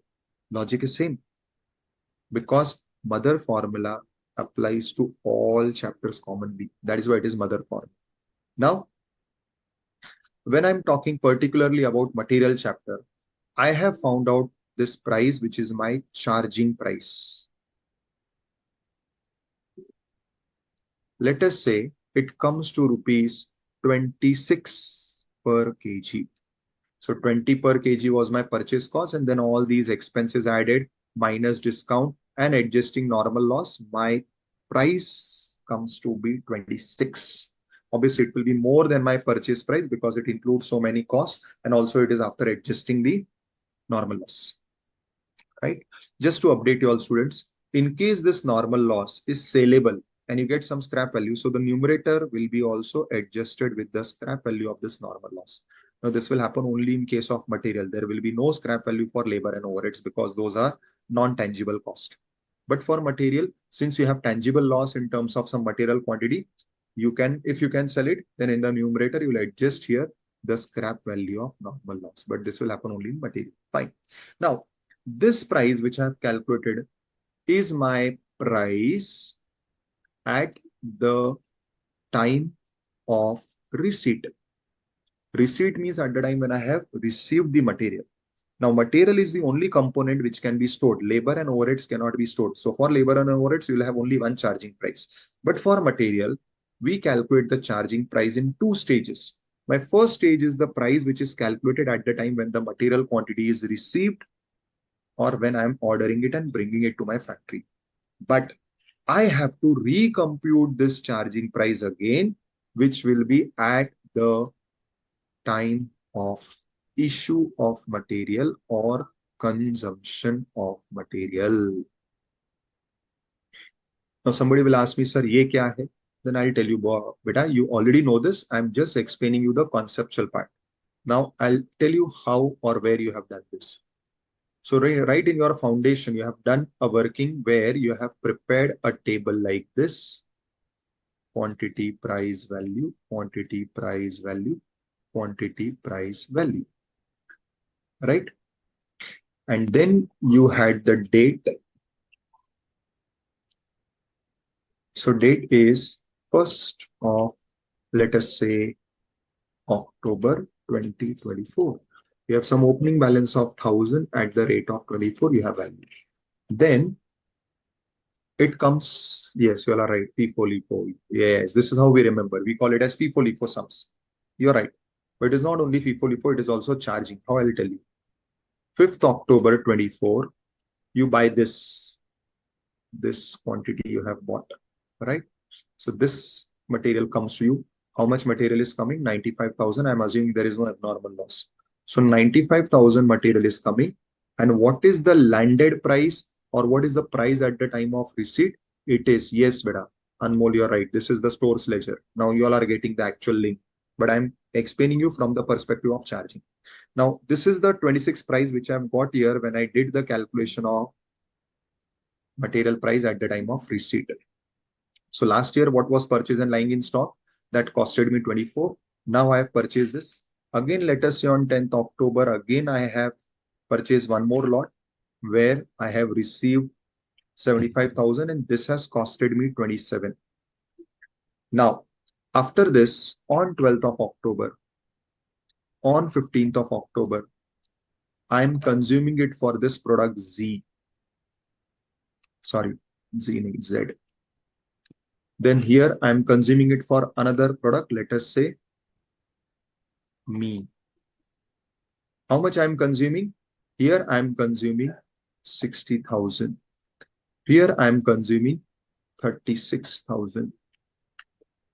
Now I have to do this pricing again at the time of issue. So I'm doing this calculation of pricing for material, starting pricing twice. First at the time of receipt to find out, Hindi में अगर मैं बोलूं तो कितने में पड़ा.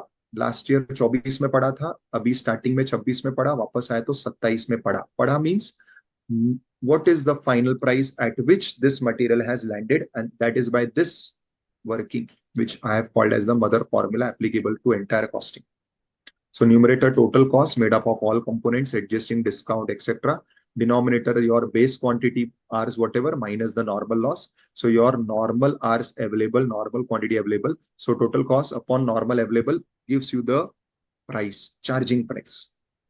But for material, please mute yourself. Please mute yourself. I'm explaining something very critical. I don't want disturbance. For material, this charging price is calculated twice. First at the time of purchase or receipt, and then again at the type of consumption. So here I'm giving you example. This I computed when I purchased or when the material was received. Now finally, here's now see, I'm going back to the cost sheet. I'm giving you a link how this is used. So in this cost sheet, when I'm using this 60,000 material, I need to charge it by taking a price. What will be this price? That I will get from my store's ledger. So this price, what I need in cost sheet, I will get it from here. So first I computed the price at the time when it was received. Then I'm recomputing the price when I'm going to issue. Now here I have different methods of issuing. You have FIFO, LIFO, simple average, weighted average, moving average, so many methods. Depending upon the method that you are adopting, you get a final charging price, which will eventually be taken here. So 60,000 multiplied by that price, you get your total material cost for product Z. So in case of material, the charging price is calculated at 2 points of time. First, here at the time of purchasing or receiving. Again, here at the time of consumption. This second time price is required because the purchase price that you have computed may be different at different points of time because of inflation, change in prices, or change in some cost. And then when you are actually consuming whatever stocks you have at different prices, you apply one of these methods as per the policy of the company to find out the charging price, which is finally going in your cost sheet. Students, I hope I was clear. This is the whole charging price concept. Right, students? Clear? Excellent. So this was a most interesting and the most in-depth conceptual part. If you have understood this linkage, how it is actually, because we study cost sheet separately, we are studying material separately. In material, we are studying it in two different parts. First, we are finding out the material price at the time of receipt. So you have sums like this, where you are given purchase quantity, purchase rate, you are given all expenses. So you have first those sums where you are finding the first material price, that is at the time of receipt, by using the mother formula. And then you have those sums where you are doing LIFO, FIFO. These sums you have already seen even in your foundation level. Now again, the same type of sums are repeating. So we are doing this in bits and pieces. Here I've tried to collate it to put it in one place, that how entire costing is done using all these concepts. So material charging price is calculated at two stages. And the formula for the main charging price is this mother formula, applicable in entire costing. You have done this in process costing also. You have done this for finding out material price, for labor charging price, for overhead charging rate. Everywhere we use this formula, this concept. That is why it is the mother formula. So students, I hope this is clear. With this, I have ended my explanation of entire material chapter with all practical sums. I'm taking the questions which are there. Anmol is asking me, sir, safety level, minimum level are same. See, not necessary, but a safety level is something you may decide as per the stock availability, as per the purchase policy, etc. Minimum level is what you get as per the calculation of the minimum stock level, which we just found out. So technically, they may not be same, but as both are some figures calculations, it may happen that mathematically you may get the same figure, but conceptually, technically, they need not be the same figure. Fine.